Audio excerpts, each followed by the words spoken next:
کتاب یهوشع ابن نون باب یکم. خداوند یهوشع ابن نون را در عنوان پیشوای قوم تصدیق میکند.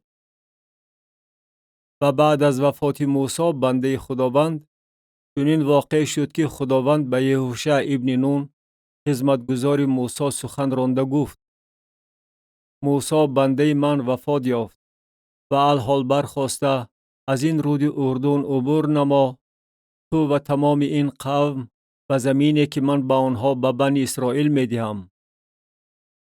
هر جایی را که کف پای شما بر آن گذاشته شود و شما میدهم، چنان که به موسی گفتم.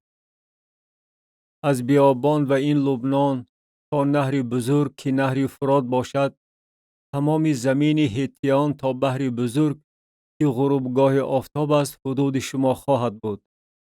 هیچ کس در تمام ایام عمرت قادر نخواهد بود که پیش تو ایستادگی نماید. چنان که با موسی بودم، با تو نیز خواهم بود. تو را به مجال نخواهم گردانید و ترک نخواهم کرد. قوی و دلیر باش، زیرا که تو و تصرف این قوم زمینی را خواهی درآورد که درباره آن به پدرانشان قسم خوردم که به آنها بدهم. فقط قوی و دلیر باش تا که با رعایت درستی تمام شریعتی که موسی بنده من و تو امر فرموده است عمل نمایی. از آن به طرف راست یا چپ دور نشو، تا به هر جایی که می روی موفقیت به دست آوری.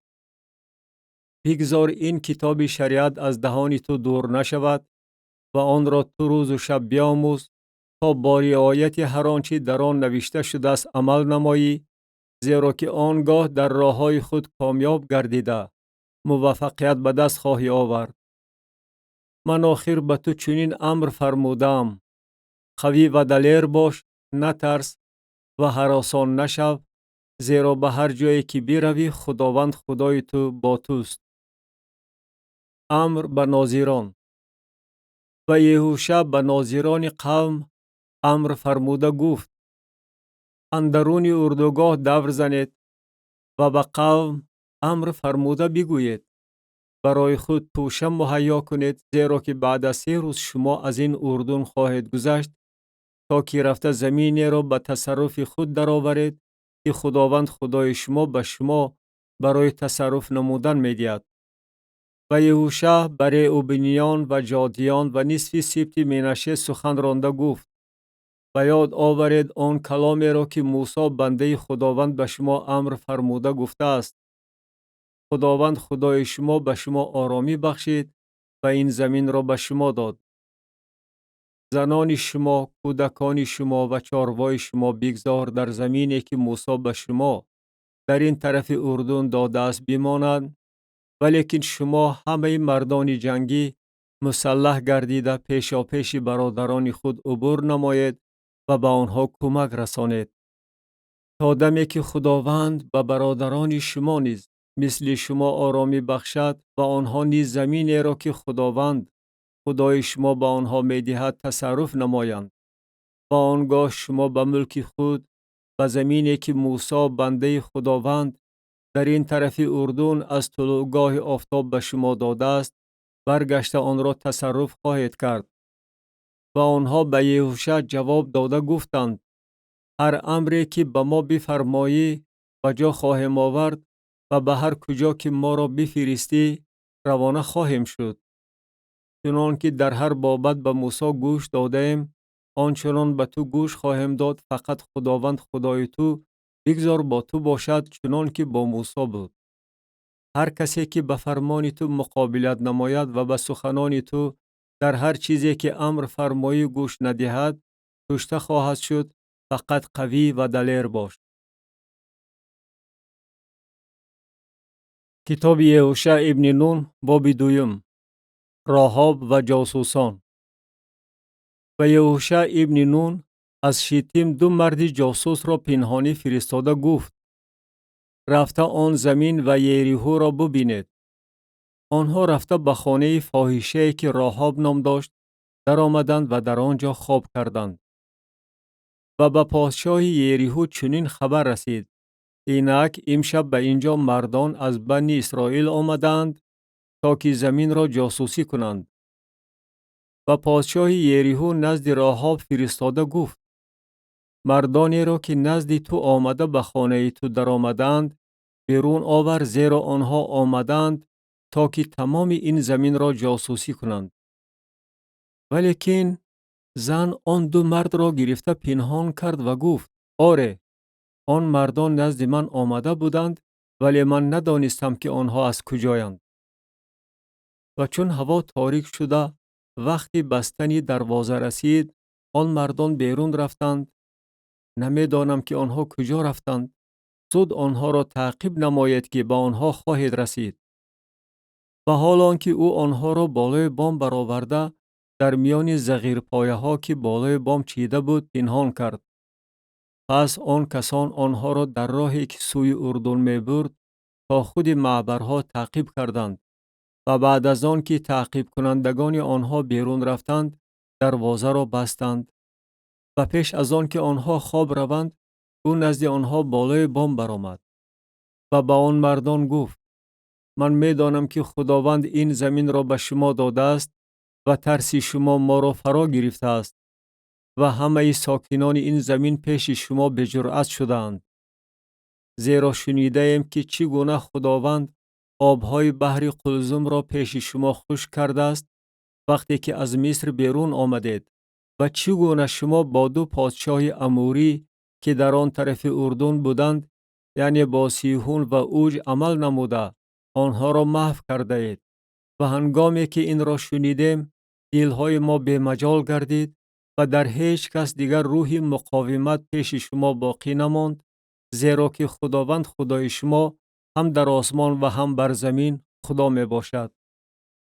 و الحال برای من به خداوند قسم یاد کنید که به خاطر احسانی که من به شما کردم شما نیز به خاندان پدر من احسان خواهید کرد و نشان معتبر به من بدهید که شما پدرم و مادرم و برادرانم و خواهرانم و هر کی را که آنها دارند زنده خواهید گذاشت و جانهای ما را از مرگ رها خواهید کرد.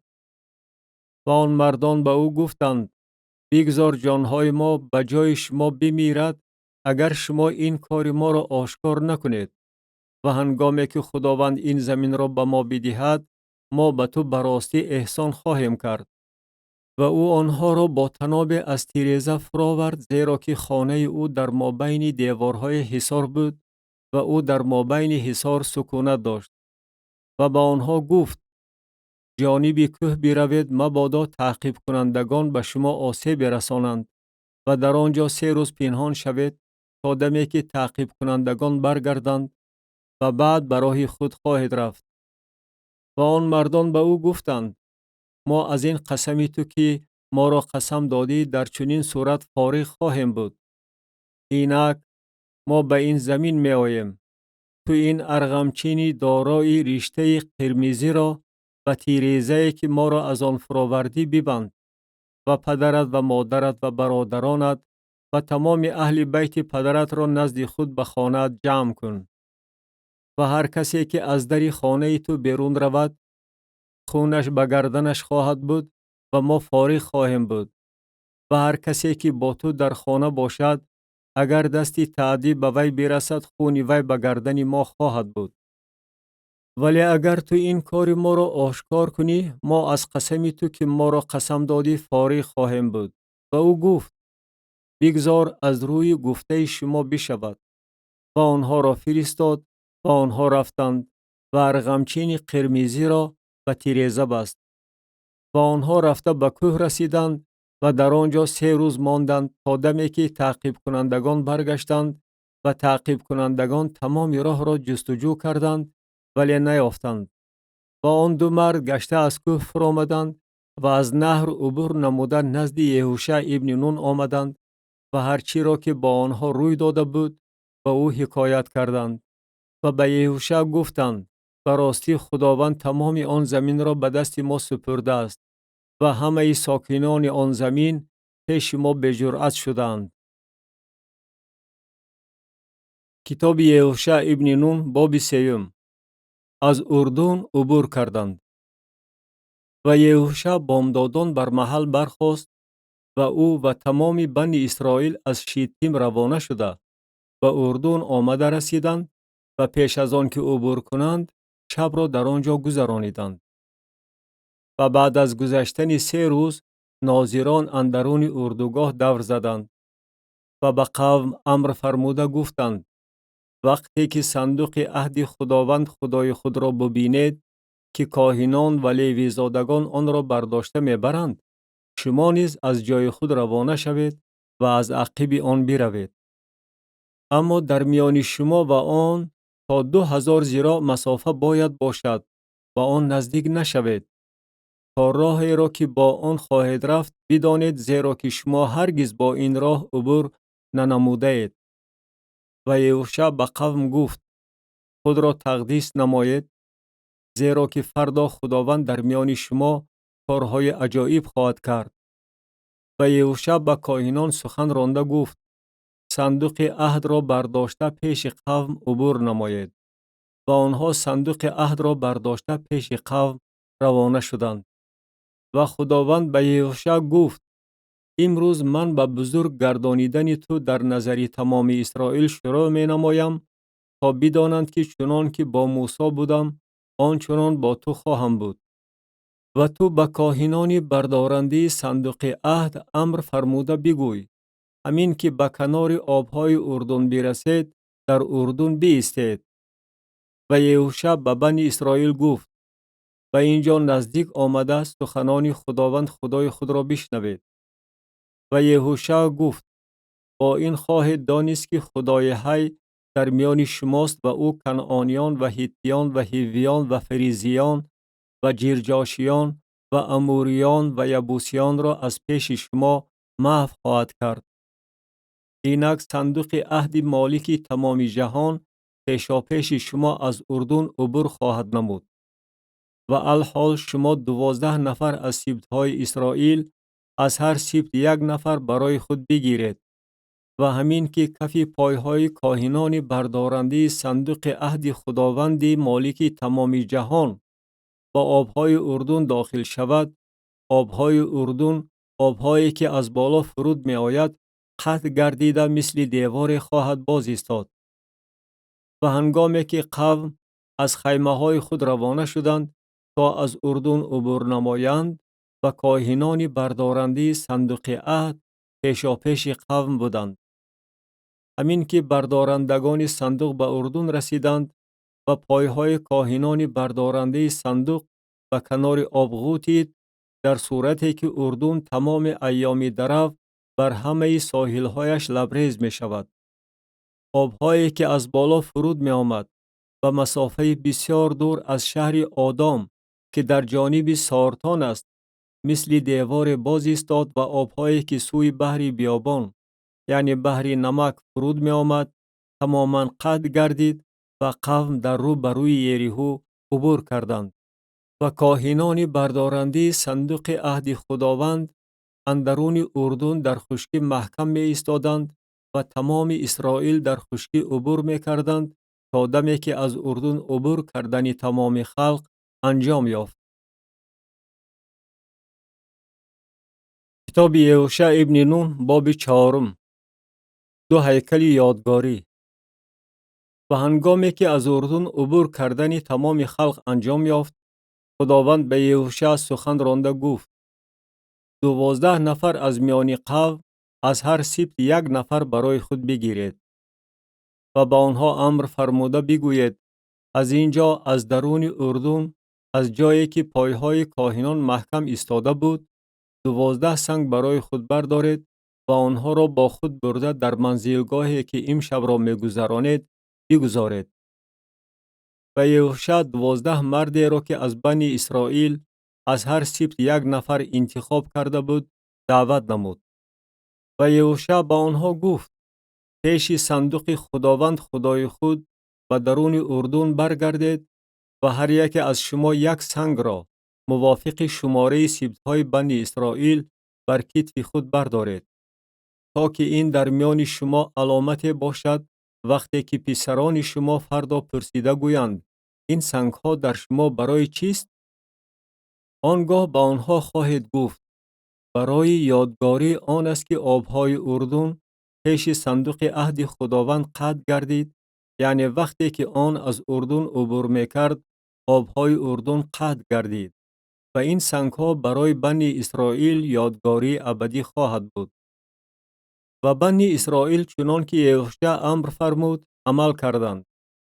12 سنگ را از درون اردن چنان که خداوند به یهوشع گفته بود موافق شماره سبطهای بنی اسرائیل برداشتند و آنها را به منزلگاه خود برده در آنجا گذاشتند.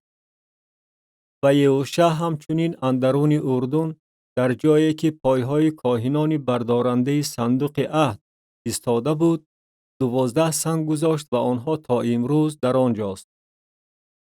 و کاهنان بردارنده صندوق اندرون اردن ایستادند تا وقت انجام یافتن هر چیزی که خداوند به یهوشع امر فرموده بود که به قوم بگوید، بر طبق هر چیزی که موسی به یهوشع امر فرموده بود و قوم شتابان عبور میکردند. و هنگامی که عبور کردن تمام قوم انجام یافت، صندوق خداوند و کاهنان نیز پیش قوم عبور کردند. و بنی روبین و بنی جاد و نصف سبط منشه مسلح شده پیش بنی اسرائیل عبور کردند چنان که موسی با آنها گفته بود. قریب 40,000 نفر پیشگردهای لشکر پیش خداوند به صحراهای یریحو برای جنگ عبور کردند. در آن روز خداوند یهوشع را در نظر تمام اسرائیل بزرگ گردانید و آنها در تمام ایام عمرش از او می ترسیدند چنان که از موسی می ترسیدند. و خداوند به یهوشع سخن رانده گفت و کاهنان بردارنده صندوق شهادت امر فرمای که از اردن برآیند. و یهوشع به کاهنان امر فرموده گفت از اردن برآیید. و هنگامی که کاهنان بردارنده صندوق عهد خداوند از درون اردن برآمدند و کف پایهای کاهنان بر خشکی گذاشته شد، آبهای اردن به جای خود برگشته مثل آن که قبل از این بود بر همه سایل‌های آن جاری شد. و قوم از اردن در روز 10 ماه یکم برآمدند و در جلجال در کنار شرقی یریحو اردو زدند. و آن 12 سنگ را که از اردن گرفته بودند یهوشع در جلجال گذاشت. و به بنی اسرائیل سخن رانده گفت وقتی که پسران شما فردا از پدران خود پرسیده گویند این سنگ ها برای چیست؟ آنگاه به پسران خود فهمانیده خواهید گفت اسرائیل از این اردن به خشکی عبور کردند. زیرا که خداوند خدای شما آبهای اردن را پیش شما خشکانید تا دمی که شما از آن عبور کردید، چنان که خداوند خدای شما به بحر قلزم کرد که آن را پیش ما خشکانید تا دمی که ما از آن عبور کردیم. تا که همه قوم‌های زمین دست خداوند را بدانند که آن پرزور است و شما از خداوند خدای خود در تمام ایام خود بترسید. کتاب یهوشع ابن نون باب 5. ترس و هراس در کنعان. من تمام شد. و همه پادشاهان اموری که در آن طرف اردن و سمت غرب بودند و همه پادشاهان کنعانی که در ساحل بحر بودند چون شنیدند که خداوند آبهای اردن را پیش بنی اسرائیل خشکانیده است تا دمی که آنها عبور کردند دلهاشان به مجال گردید و در آنها دیگر روح مقاومت پیش بنی اسرائیل باقی نماند. در آن وقت خداوند به یهوشع گفت کارتها از سنگ چقماق برای خود بساز و از نو بار دوم بنی اسرائیل را ختنه نما. و یهوشع کارتهای چقماق برای خود ساخته بنی اسرائیل را بر تل ارالوت ختنه کرد.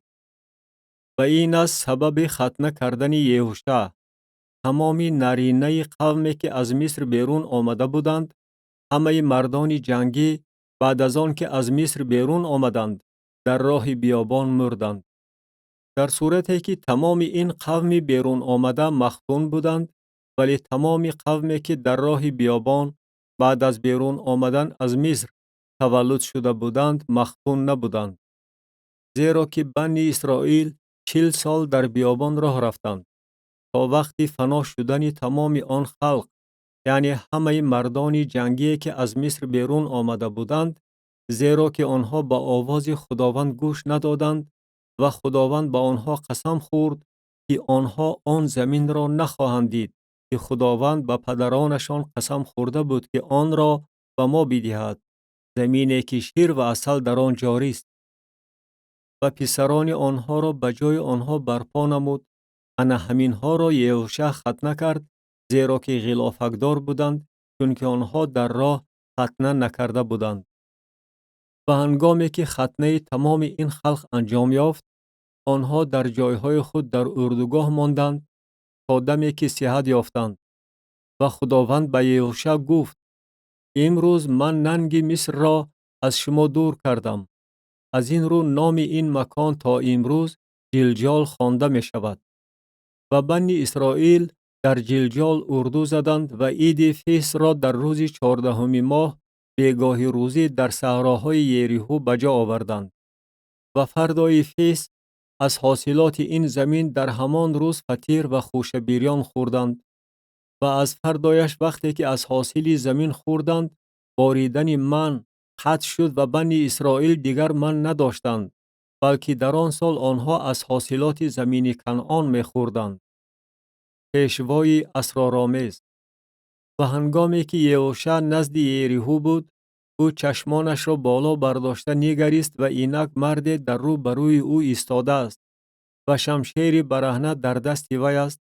و یهوشع نزد وی آمده به وی گفت: آیا تو از ما هستی یا از دشمنان ما؟ وی گفت: نه، بلکه من پیشوای لشکر خداوند هستم که الحال آمدم. و یهوشع رو به زمین افتاده سجده برد و به وی گفت: آقایم به بنده خود چی میگوید؟ و پیشوای لشکر خداوند به یهوشع گفت: پای افضالت را از پایهایت بکش، زیرا جایی که تو ایستاده مقدس است. و یهوشع چنین کرد. و یریحو پیش بنی اسرائیل محکم بسته شده بود. کسی از آن بیرون نمی رفت و کسی با آن داخل نمی شد. کتاب یهوشع ابن نون باب 6. فتح کردن یریحو. و خداوند به یهوشع گفت: اینک من یریحو و پادشاه آن و مردان جنگی آن را به دست تو می سپارم. و شما همه جنگاوران در گرد شهر گردش نماید، یعنی شهر را یک کره دور زنید. 6 روز چنین عمل نما.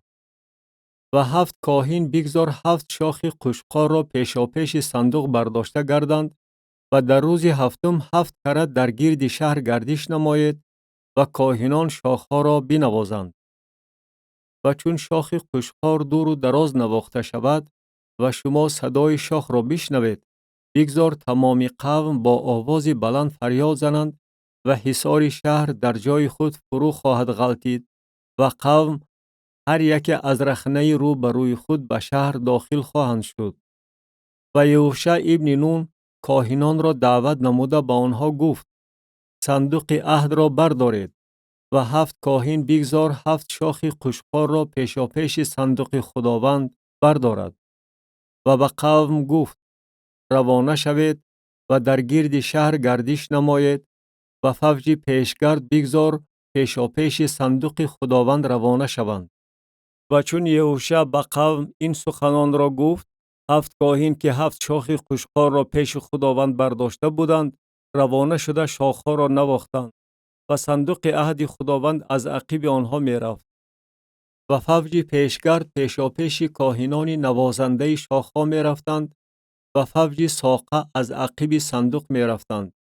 قدم می زدند و شاخها را می نواختند. و یهوشع به قوم امر فرموده گفت: فریاد نزنید و آواز خود را نشنوانید و سخن از دهانتان نبراید تا روزی که به شما بگویم فریاد زنید و آنگاه فریاد خواهید زد. و صندوق خداوند در گرد شهر گردش نموده یک کرد آن را دور زد و آنها به اردوگاه آمدند و شب را در اردوگاه گذرانیدند.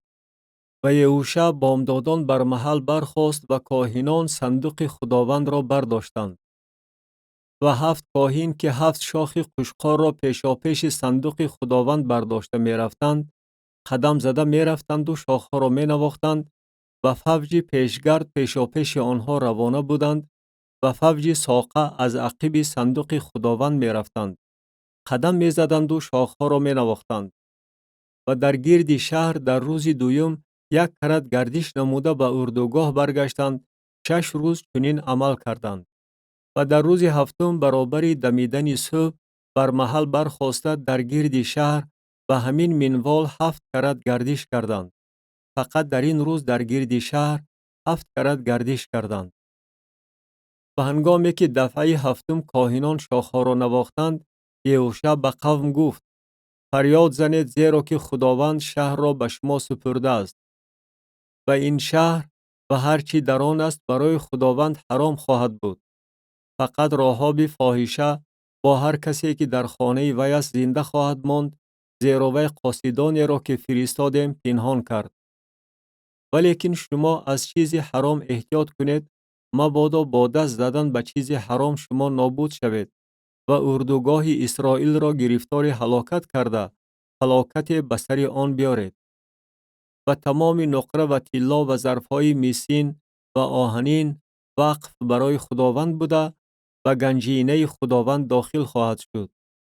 و قوم فریاد زدند و شاخها را نواختند و هنگامی که قوم صدای شاخ را شنیدند، قوم با آوازی بلند فریاد زدند و حصار در جای خود فرو غلتید و قوم هر یک از رخنه رو بر روی خود به شهر داخل شدند و شهر را ضبط کردند. و هر چی را که در شهر بود، از مرد تا زن، از جوان تا پیر و تا گاو و گوسفند و خر، به دم شمشیر محو کردند. و یهوشع با آن 2 مرد که این زمین را جاسوسی کرده بودند گفت: به خانه آن فاحشه بروید و آن زن را با همه آنهایی که نزد وی هستند بیرون آورید، چنان که به وی قسم خورده اید. و آن 2 جوان جاسوس رفته راهاب و پدرش و مادرش و برادرانش و همه آنهایی را که نزد وی بودند و تمام اهل عائله و را برآوردند و آنها را بیرون از اردوگاه اسرائیل جا دادند و شهر را با هر چی در آن بود با آتش سوزانیدند. فقط نقره و طلا و ظرفهای مسکین و آهنین را به گنجینه خانه خداوند سپاریدند. و راهاب فاحشه و خاندان پدر وی و همه آنهایی را که نزد وی بودند یهوشع زنده نگاه داشت و وی تا امروز در میان اسرائیل ساکن است، زیرا وی قاصدانی را که یهوشع برای جاسوسی یریحو فرستاده بود پنهان کرد. و یهوشع در آن وقت قسم داده گفت: ملعون باد به حضور خداوند کسی که برخاسته این شهر یریحو را بنا کند. بر پسر نخوزاده خود بنیاد آن را خواهد نهاد و بر پسر خرده خود دروازه های آن را خواهد شینانید. و خداوند با یهوشع بود و شهرت او در تمام زمین پهن شد. کتاب یهوشع ابن نون باب 7. گناه آخان به سر تمام قوم هلاکت می آورد. ولی بنی اسرائیل در حق غنیمتی که حرام دانسته شده بود خیانت کردند. و آخان ابن کرمی ابن زبدی ابن زاره که از سبط یهودا بود، از آن غنیمت حرام گرفت و خشم خداوند بر بنی اسرائیل علنگه زد. و یهوشع از یریحو به آی که در نزدیکی بیت آوین به طرف شرقی بیتل واقع است آدمان را فرستاد و به آنها سخن رانده گفت: بروید و آن زمین را جاسوسی کنید. و آن آدمان رفته آی را جاسوسی کردند. و نزد یهوشع برگشته به او گفتند: نباید تمام قوم برآیند، بلکه تقریباً 2000 نفر یا تقریباً 3000 نفر برآیند و آنها آی را تار و مار خواهند کرد. تمام قوم را به آنجا برده زحمت نده، زیرا که آنها کم هستند. و آن قوم به آنجا تقریباً 3000 نفر روانه شدند و از پیش مردم آی رو به گریز آوردند. و از آنها مردم آی تقریباً 36 نفر را کشتند و از پیش دروازه تا شباریم آنها را تعقیب کردند و در نشیبی به آنها ضربه رسانیدند و دل قوم گداخته گردیده آب شد. و یهوشع لباسهایش را چاک زد و پیش صندوق خداوند تا شام رو به زمین افتاد. او و پیران اسرائیل و خاک بر سر خود پاشیدند. و یهوشع گفت: یا خدا، یا خداوندا، چرا این قوم را از اردن عبور کناندی تا که ما را به دست اموریان سپرده به هلاکت برسانی؟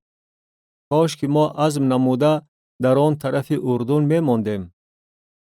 لطفاً ای خداوند، من چی گویم بعد از آن که اسرائیل از پیش دشمنان خود گریخته عقب رفتند و اکنون کنعانیان و همه ساکنان این زمین این را شنیده در گرد ما جمع خواهند شد و نام ما را از زمین محو خواهند نمود و تو به اسم بزرگ خود چی خواهی کرد؟ و خداوند به یهوشع گفت: برخیز، چرا تو چنین بر روی خود افتاده ای؟ اسرائیل گناهکار شدند و هم عهدی را که به آنها امر فرمودم پایمال کردند و هم غنیمت حرام را گرفتند و هم دزدیدند و هم پنهان کردند و هم در اشیای خود گذاشتند. و به این سبب اسرائیل نمی توانند پیش دشمنان خود ایستادگی نمایند و از پیش دشمنان خود گریخته عقب می روند، زیرا که خود را حرام گردانیدند. اگر شما غنیمت حرام را از میان خود نیست نکنید، من دیگر با شما نخواهم بود. برخاست قوم را تقدیس نما و بگوی: برای تقدیس فردا حاضر شوید، زیرا که خداوند خدای اسرائیل چنین میگوید: غنیمت حرام در میان شماست ای اسرائیل. تا آن حرام را از میان خود دور نکنید، پیش دشمنان خود نمی توانید ایستادگی نمایید. و بامدادان شما موافق سبطهای خود نزدیک آید و سبطی که خداوند بر آن اشارت دهد بگذار موافق قبیله های خود نزدیک آید.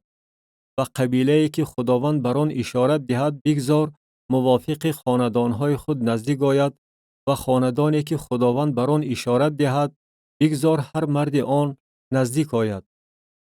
و هر کس که غنیمت حرام نزد وی براید بگذار خودش و هر چیزی که دارد به آتش سوزانیده شود، زیرا که وی عهد خداوند را پایمال کرده قباحت در اسرائیل به عمل آورده است.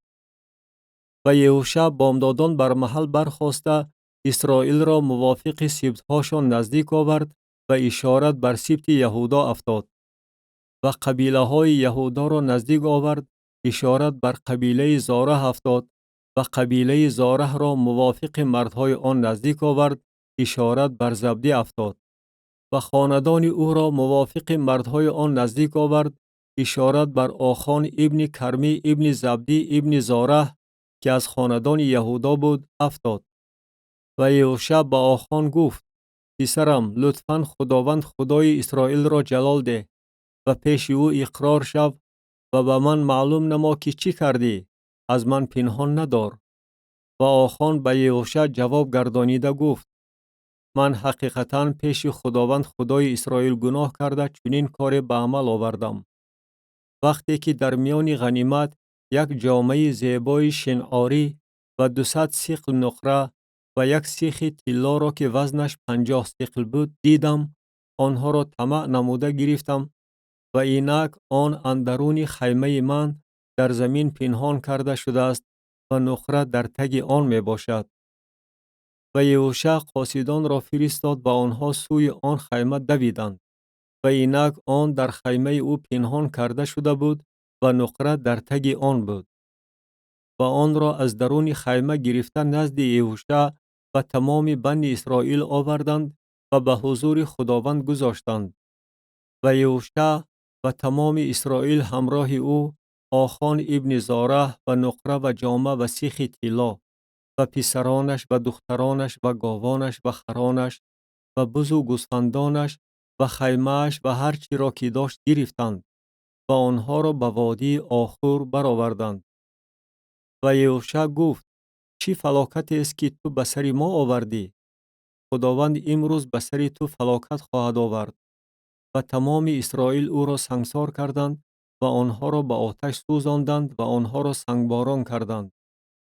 و سنگ توده بزرگ بر او برپا کردند که آن تا امروز باقی است و آتش خشم خداوند فرو نشست. بنابراین نام آن موضع تا امروز وادی آخور خوانده می شود.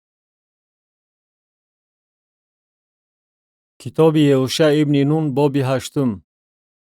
ضبط کردن شهر آی.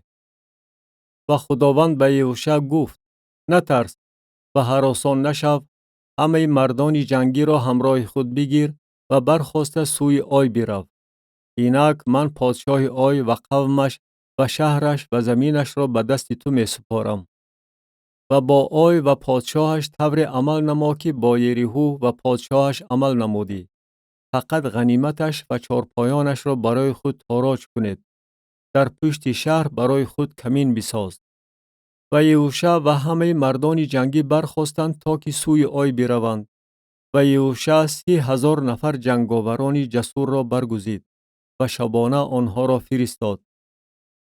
و به آنها امر فرموده گفت: اینک شما نزد شهر از پشت شهر کمین خواهید کرد. از شهر بسیار دور نروید و همه‌تان تیار باشید.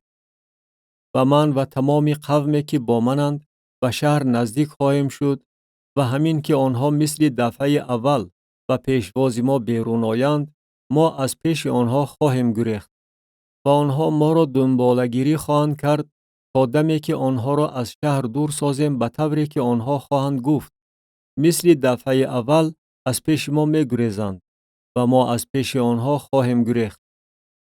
آنگاه شما از کمینگاه خود برخاسته شهر را ضبط نمایید و خداوند خدای شما آن را به دست شما خواهد سپرد.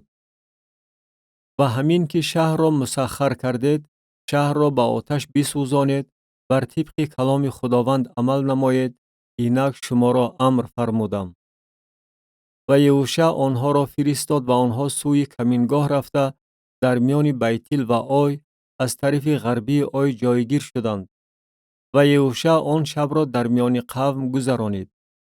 و یهوشع بامدادان بر محل برخاسته لشکرش را از نظر گذرانید.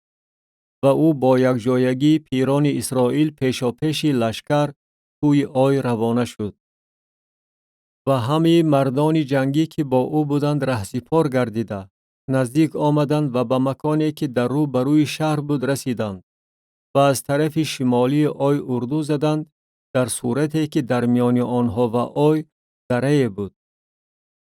و او قریب 5,000 نفر را گرفته در میان بیتیل و آی از طرف غربی آی در کمین گذاشت.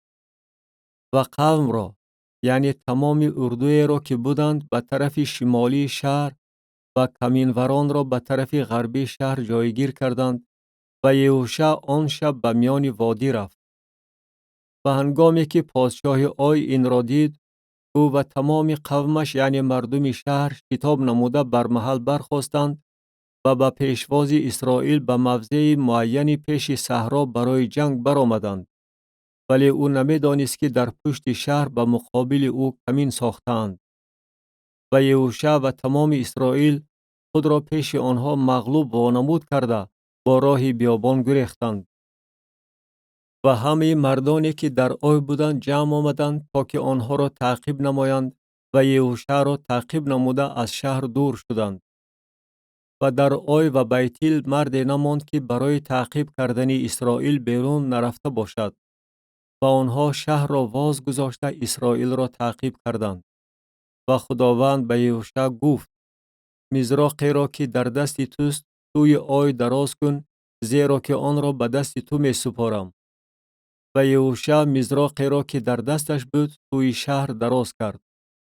و کمینوران زود از جای خود برخاستند و همین که او دستش را دراز کرد، دویده به شهر داخل شدند و آن را ضبط کردند و در حال شهر را آتش زده سوزانیدند. و مردم آی به عقب خود نظر انداخته دیدند که اینک دود شهر به آسمان می براید و آنها را مجال آن نبود که به این طرف یا آن طرف بگریزند. و قومی که سوی بیابان می گریختند بر تعقیب کنندگان خود برگشتند. و چون یهوشع و تمام اسرائیل دیدند که کمینوران شهر را ضبط کردند و دود شهر بلند شد، آنها برگشته مردم آی را ضربه زدن گرفتند. و دیگران از شهر به پیشوازشان برآمدند و طوری که آنها در میان اسرائیلیان افتادند، بعضی از این طرف و بعضی از آن طرف بودند. و آنها را ضربه می زدند به درجه‌ای که یک نفر هم از آنها باقی نماند و نتوانست بگریزد. و پادشاه آی را زنده دستگیر کردند و او را نزد یهوشع آوردند.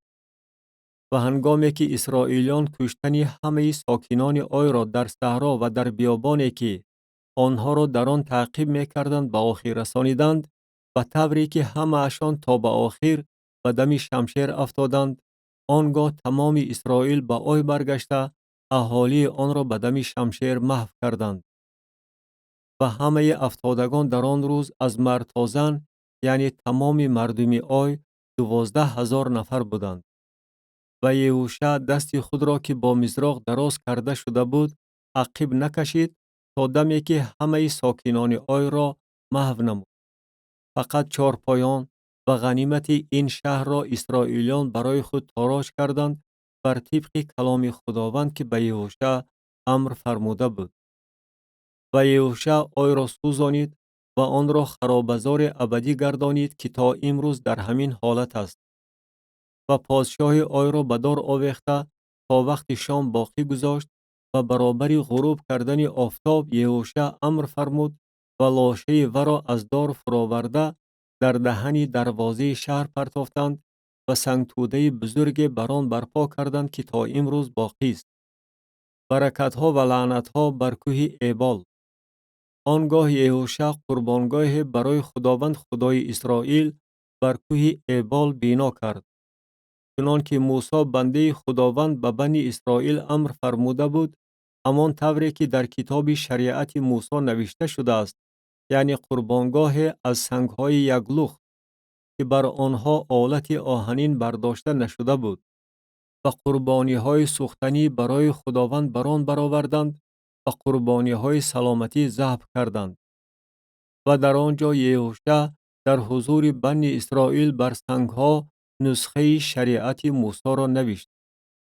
و تمام اسرائیل و پیرانشان و ناظرانشان و داورانشان از هر دو طرف صندوق در رو بروی کاهنان لیویزاده بردارنده صندوق عهد خداوند راست ایستادند، هم غریبان و هم بومیان، نصفشان نزد کوه جریزیم و نصفشان نزد کوه ایبال، چنان که موسی بنده خداوند امر فرموده بود تا که قوم اسرائیل را دفعه اول برکت دهد. و پس از آن همه سخنان شریعت، یعنی برکت و لعنت را، چنان که همش در کتاب شریعت نوشته شده است، خواند. از هرچی موسی امر فرموده بود سخنی نبود که یهوشع پیش تمام جماعت اسرائیل، پیش زنان و کودکان و غریبان هم که در میان آنها بودند نخوانده باشد. کتاب یهوشع ابن نون باب 9. اتفاق با جبعون.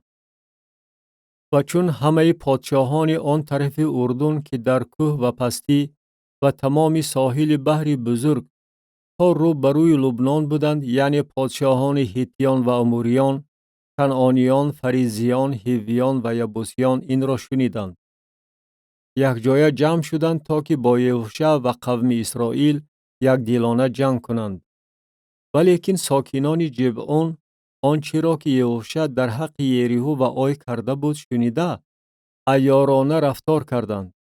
رفته خود را مثل قاصدان وانمود ساختند و خورجین‌های فسرده بر خران خود و مشک‌های شراب که فسرده گردیده و دریده و بارشته‌ها بسته بود گرفتند و بر پایهاشان کفش‌های فسرده یماقی و بر تنهاشان جامه‌های فسرده و تمام نان توشه‌شان خشک و پوپنک بستگی بود. و آنها نزد یهوشع و اردوگاه جلجال آمده به او و به اسرائیلیان گفتند: ما از کشوری دوردست آمدیم و الحال با ما عهد ببندید.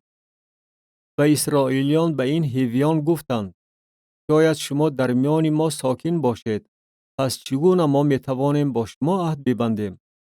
و آنها به یهوشع گفتند: ما بندگان تو هستیم.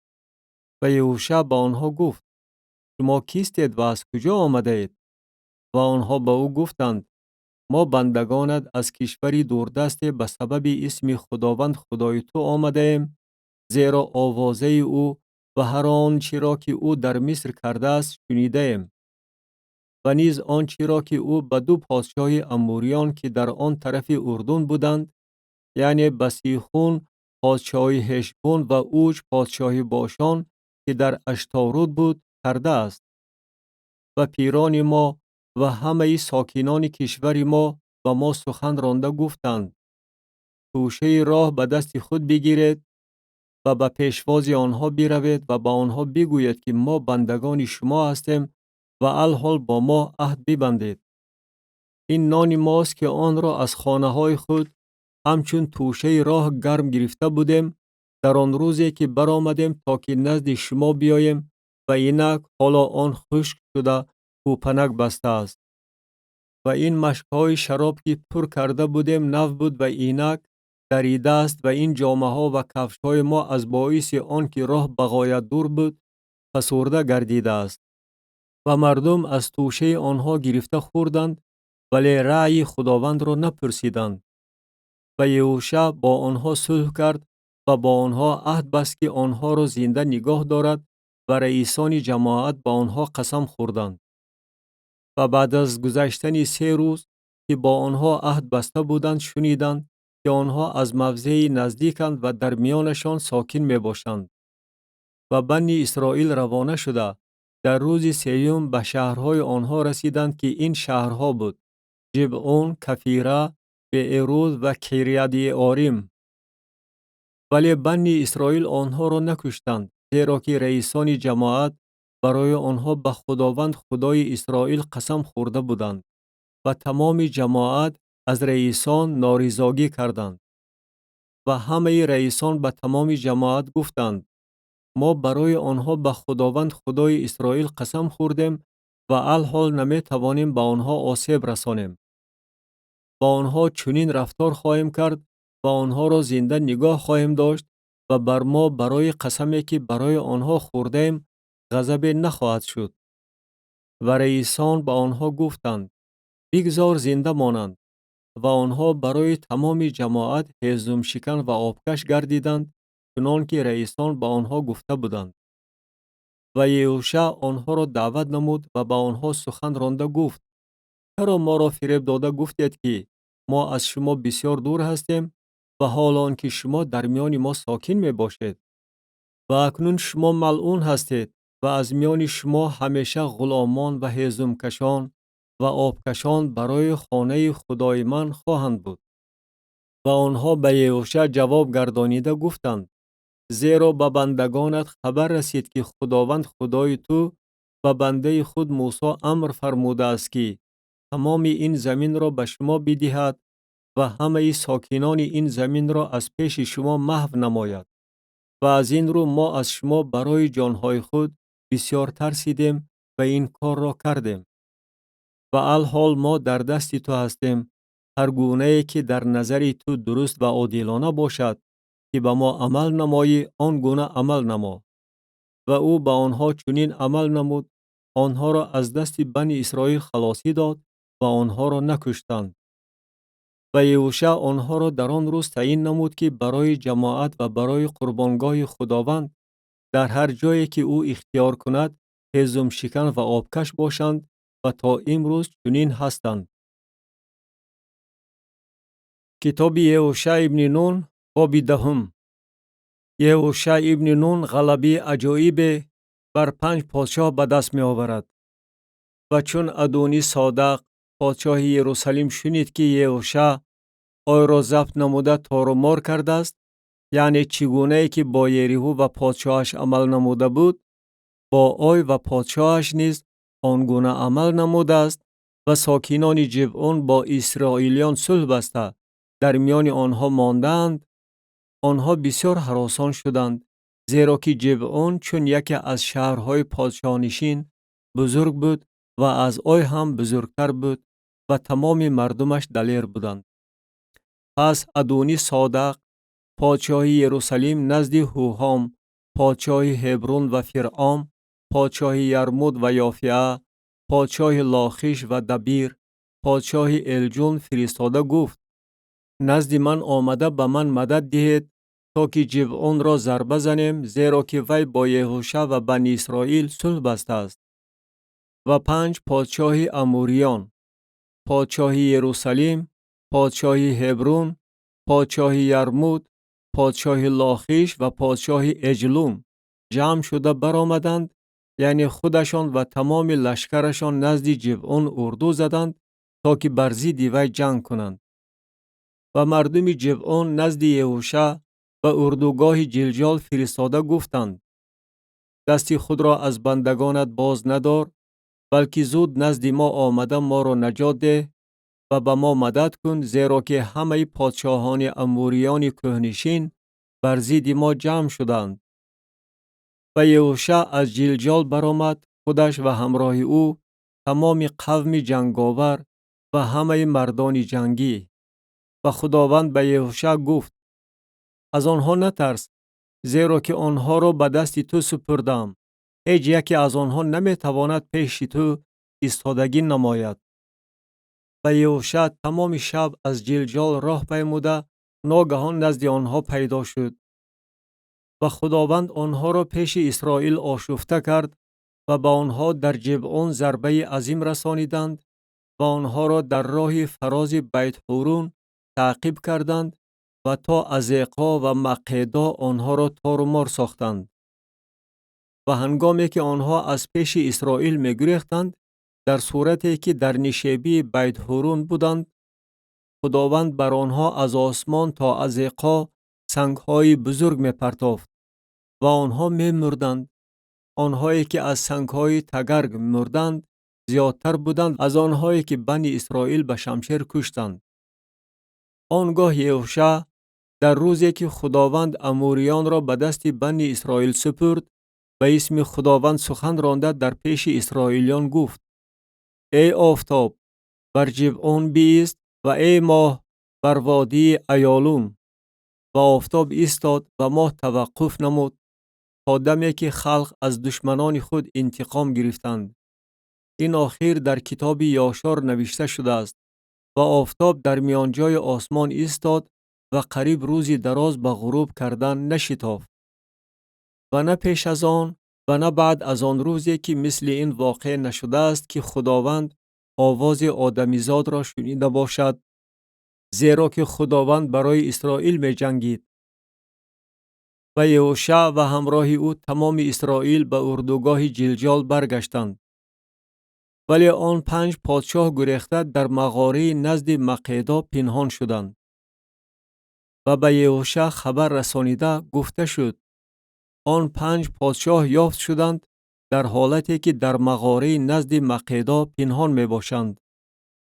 و یهوشع گفت: سنگ‌های بزرگ به دهان مغاره بغیلانید و آدمان را نزد آن تعیین نمایید تا که پاسبانی کنند.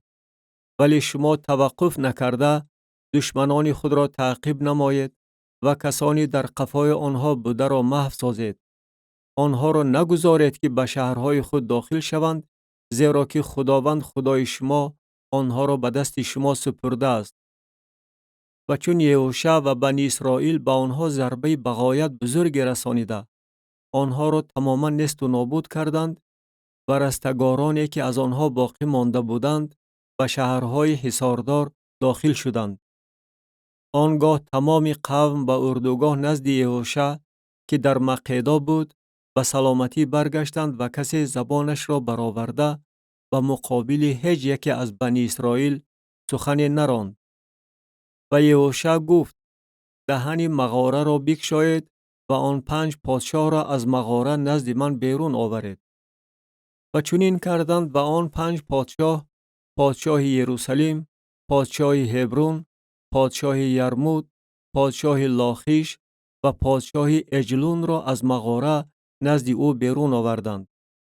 و هنگامی که آن پادشاهان را نزد یهوشع بیرون آوردند، یهوشع همه اسرائیلیان را خواند و به سرکردگان مردان جنگی که با او می رفتند گفت: نزدیک آمده پایهای خود را بر گردن این پادشاهان بمانید.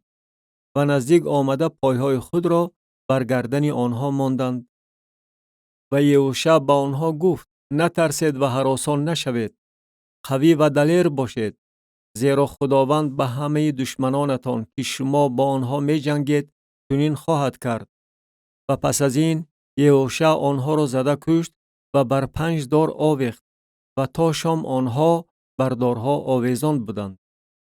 و در وقت غروب آفتاب یهوشع امر فرمود و آنها را از دارها فراورده و مغاره‌ای که در آن پنهان شده بودند پرتافتند و در دهن مغاره سنگ‌های کلان گذاشتند که این تا امروز باقی است. و در آن روز یهوشع مقدا را ضبط نموده اهالی آن و پادشاه آن را به دم شمشیر کشت. آن و هر جانداری را که در آن بود نیست و نابود کرده، رستگاری را باقی نگذاشت. و به پادشاه مقدا آنچنان عمل کرد که به پادشاه یریحو کرده بود. و یهوشع در صورتی که تمام اسرائیل با او بودند از مقدا به لبنا گذشته با لبنا جنگ کرد. و خداوند آن را نیز با یک جایگی پادشاه آن به دست اسرائیل سپرد و آن و هر جانداری را که در آن بود به دم شمشیر کشت و رستگاری را در آن باقی نگذاشت و به پادشاهش آنچنان عمل کرد که به پادشاه یریحو کرده بود.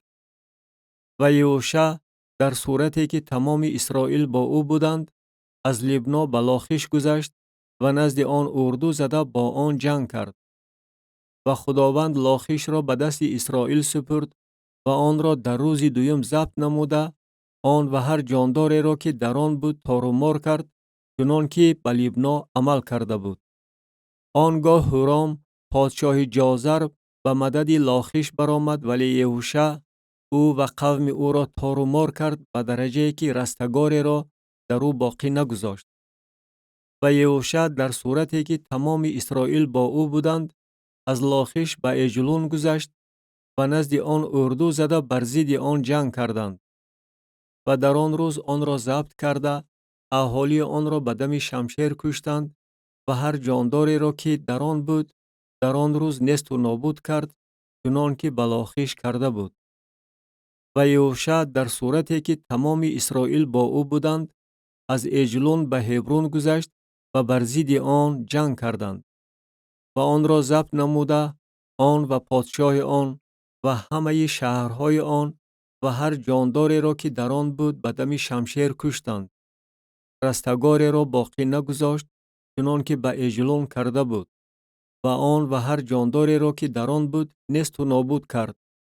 و یهوشع در صورتی که تمام اسرائیل با او بودند به دبیر رو آورد و بر ضد آن جنگ کرد و آن و پادشاه آن و همه شهرهای آن را ضبط نمود و آنها را به دم شمشیر کشتند و هر جانداری را که در آن بود نیست و نابود کردند. رستگاری را باقی نگذاشت. و دبیر و پادشاه آن آنچنان عمل کرد چنان که به هبرون کرده بود و چنان که به لبنا و پادشاه آن کرده بود. و یهوشع تمام آن زمین را، کوهستان و جنوب و پستی و نشیبی ها و همه پادشاهان آنها را تار و مار کرده رستگاری را باقی نگذاشت و هر جاندار را نیست و نابود کرد چنان که خداوند خدای اسرائیل امر فرموده بود. و آنها را یهوشع از قادش برنیه تا غزه و تمام زمین جوشن را تا جبعون تار و مار کرد. و همه این پادشاهان و زمینشان را یهوشع یک باره ضبط نمود، زیرا که خداوند خدای اسرائیل برای اسرائیل می جنگید. و یهوشع در صورتی که تمام اسرائیل با او بودند به اردوگاه جلجال برگشت. کتاب یهوشع ابن نون باب 11. اصطلاح قطعی کنعان. و هنگامی که یابین پادشاه حاسور این را شنید نزد یوباب پادشاه مادون و نزد پادشاه شمرون و نزد پادشاه اکشاف فرستاد و نزد پادشاهانی که به طرف شمال در کوهستان و در صحرای جنوب کینیروت و در پستی و در نافود دور به طرف غرب بودند و نزد کنعانیان که به طرف شرق و غرب بودند و نزد اموریان و هیتیان و فریزیان و یبوسیان که در کوهستان بودند و نزد هیویان که به زیر هرمون در زمین مصفا بودند. و آنها و با آنها همه لشکرهاشان که قوم سرشمار بودند و در سرشماری مثل ریگ لب دریا بودند و اسب و عرابه های بغایت بسیار داشتند بیرون آمدند. و همه این پادشاهان جمع شدند و آمدن نزد آبهای میروم یک جای اردو زدند تا که با اسرائیل جنگ کنند. و خداوند به یهوشع گفت از آنها نترس، زیرا که فردا در چنین وقت من همه آنها را برای تار و مار کردن اسرائیل خواهم سپرد. اسبای آنها را پی بکن و عرابه های آنها را به آتش بسوزان. و یهوشع در صورتی که تمام قوم جنگاور با او بودند، ناگهان نزد آبهای میروم در رو بروی آنها پیدا شد و بر آنها هجوم کردند. و خداوند آنها را به دست اسرائیل سپرد و آنها را ضربه زدند و آنها را تا سیدون ربه و تا مصرفود میم و تا وادی مصفا به طرف شرق تعقیب کردند و آنها را تار و مار ساختند و درجه‌ای که رستگار از آنها باقی نماند. و یهوشع به آنها آنچنان عمل نمود که خداوند به او گفته بود. اسب‌هاشان را پی کرد و عرابه هاشان را به آتش سوزانید. و یهوشع در عین زمان برگشته آسور را ضبط نمود و پادشاه آن را با شمشیر کشت، زیرا که آسور پیشتر سری همه این مملکت ها بود. و هر جانداری را که در آن بود به دم شمشیر کشته نیست و نابود کردند. یک نفر هم از آنها باقی نماند و آسور را به آتش سوزانید. و همه شهرهای این پادشاهان را یهوشع ضبط نمود و همه پادشاهان آنها را به دم شمشیر کشته نیست و نابود کرد، چنان که موسی بنده خداوند امر فرموده بود.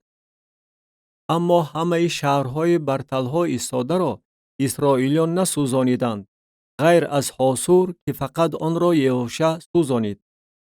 و تمام غنیمت این شهرها و چارپایان را بنی اسرائیل برای خود تاراج کردند. فقط همه آدمان را به دم شمشیر کشتند تا به درجه‌ای که آنها را تماما نیست و نابود کرده یک نفر هم باقی نگذاشتند.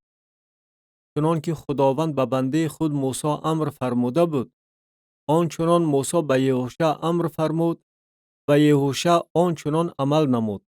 از هر امری که خداوند به موسی فرموده بود چیزی را باطل ننمود. و یهوشع تمام این زمین را، کوهستان و تمام جنوب و تمام زمین جوشن و پستی و صحرا و کوه اسرائیل و پستی آن را گرفت. از کوه حالاک که سوی سعیر بلند شده می رود تا به الجاد که در وادی لبنان زیر کوه هرمون است. و همه پادشاهان آنها را دستگیر نموده ضربه زد و کشت. ایامی دور و دراز یهوشع با همه این پادشاهان جنگ کرد. شهری نبود که با بنی اسرائیل صلح بسته باشد، جز از هیویانی که در جبعون ساکن بودند. همه را با جنگ گرفتند. زیرا از جانب خداوند بود که دل آنها را سخت کند تا که آنها اسرائیل را با جنگ پیشواز گرفته خودشان نیست و نابود شوند، به آن که نسبت به آنها شفقت نشان داده شود، بلکه آنها را تماما محو سازند، چنان که خداوند به موسی امر فرموده بود. و یهوشع در عین زمان آمده عناقیان را از کوهستان، از هبرون، دبیر و عناب و از همه کوههای یهودا و از همه کوههای اسرائیل محو نمود. آنها را یهوشع با یک جایگی شهرهاشان نیست و نابود کرد.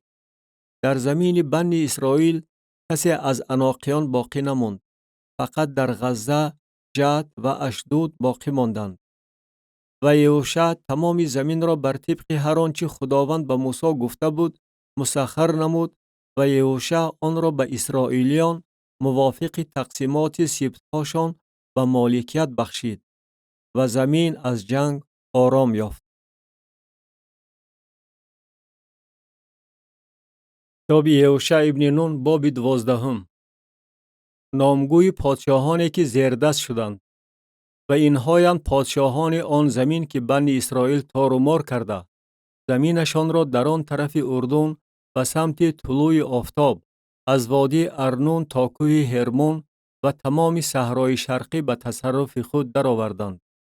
سیخون پادشاه اموریان که در هشبون ساکن بود و از اروئر که در کنار وادی ارنون است و اندرون وادی و نصف جلعاد تا وادی یبوق که در سرحد بنی امون است سلطنت می‌راند و در صحرا نیز تا بحر کینرود به طرف شرق و تا بحر بیابان یعنی بحر نمک به طرف شرق به راه بیت یشیموت و از جنوب زیر نشیبه‌های فسجه تا سرحد اوج پادشاه باشان که وی از بقیه رفائیان بوده در اشتارود و ادری سکونت داشت و در کوه هرمون و سلخا و تمام باشان تا سرحد جشوریان و مخاتیان و در نصف جلعاد تا سرحد سیهون پادشاه هشبون سلطنت می‌راند.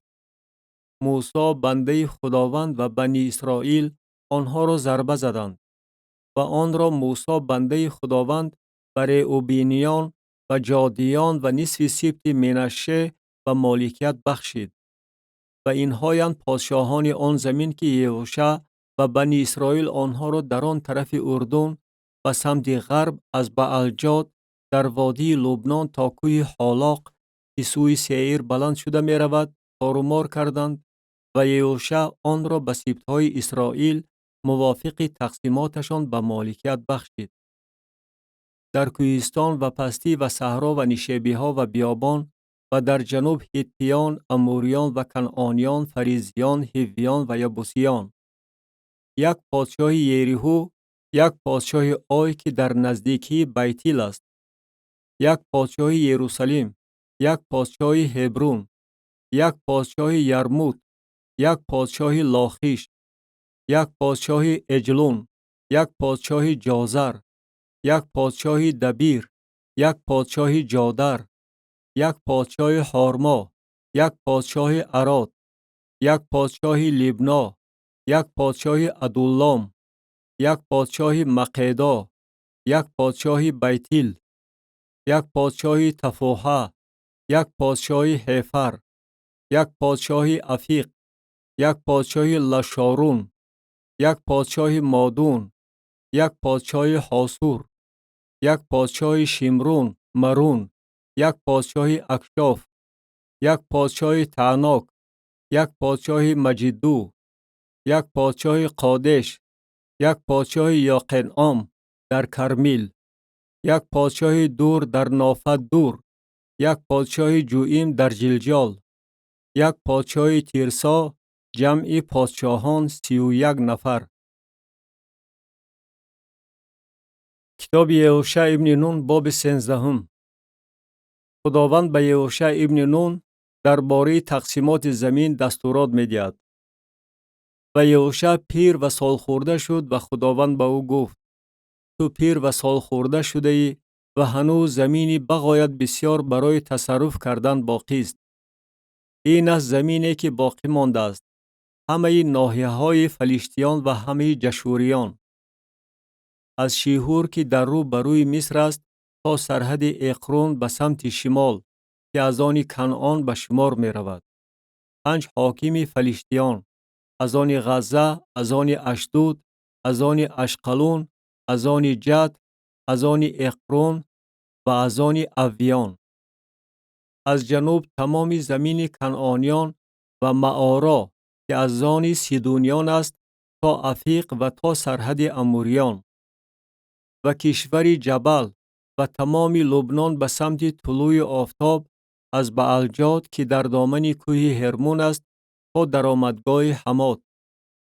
همه ساکنان کوهستان را از لبنان تا مصرفوت معیم، یعنی همه سیدونیان را من از پیش بنی اسرائیل به در خواهم راند. لیکن تو آن را به اسرائیلیان قرعه پرداخته برای مالکیت تقسیم نما، چنان که به تو امر فرمودم. و الحال این زمین را به 9 سبط و نصف سبط منشه برای مالکیت تقسیم نما. با نصف دیگری این سبط‌های رئوبن و جاد مالکیت خود را گرفتند. آن را موسی به آنها در آن طرف اردن به سمت شرق داده است، چنان که موسی بنده خداوند آن را به آنها بخشیده بود.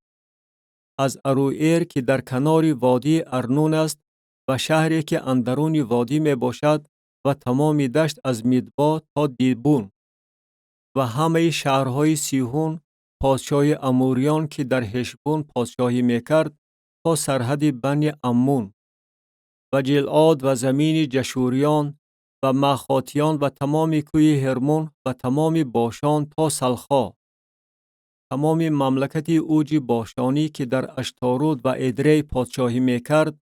او از بقیه رفاییان بود و آنها را موسی ضربه زده به در رانده بود. ولیکن بنی اسرائیل جشوریان و مخاگیان را به در نراندند و جشوریان و مخاتیان تا امروز در میان اسرائیلیان سکونت دارند. فقط به سبط لیوی او مالکیت نبخشید. قربانی های خداوند خدای اسرائیل مالکیت اوست، چنان که به او گفته بود.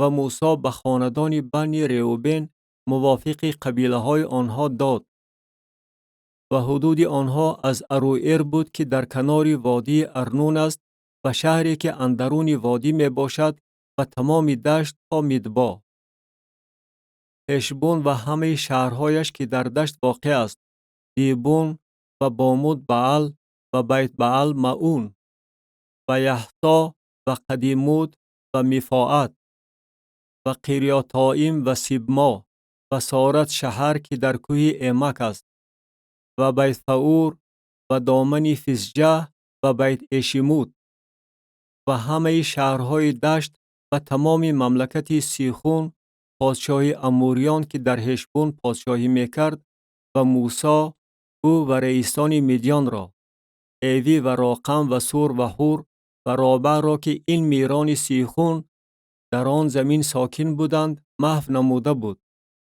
و بلعام ابن بئور را که جادوگر بود بنی اسرائیل در میان کشتگان خود کشته بودند. و سرحد بنی روبن اردن و حدود آن بود. همین است مالکیت بنی روبن موافق قبیله های آنها، یعنی شهرها با دهات آنها. و موسی به خاندان جاد، یعنی به بنی جاد موافق قبیله های آنها بخشید. و حدود آنها چنین بود: یعزیر و همه شهرهای جلعاد و نصف زمین بنی عمون تا اروئر که در رو بروی رعبه می باشد. و از هشبون تا رمات مصفا و بتونیم و از مهانائیم تا سرحد دبیر. و در وادی بیت حارام و بیت نیمرا و سکوت و صافون بقیه مملکت سیحون پادشاه هشبون اردن و حدود آن تا کنار بحر کنیرت در آن طرف اردن به سمت شرق. همین است مالکیت بنی جاد موافق قبیله های آنها، یعنی شهرها با دهات آنها.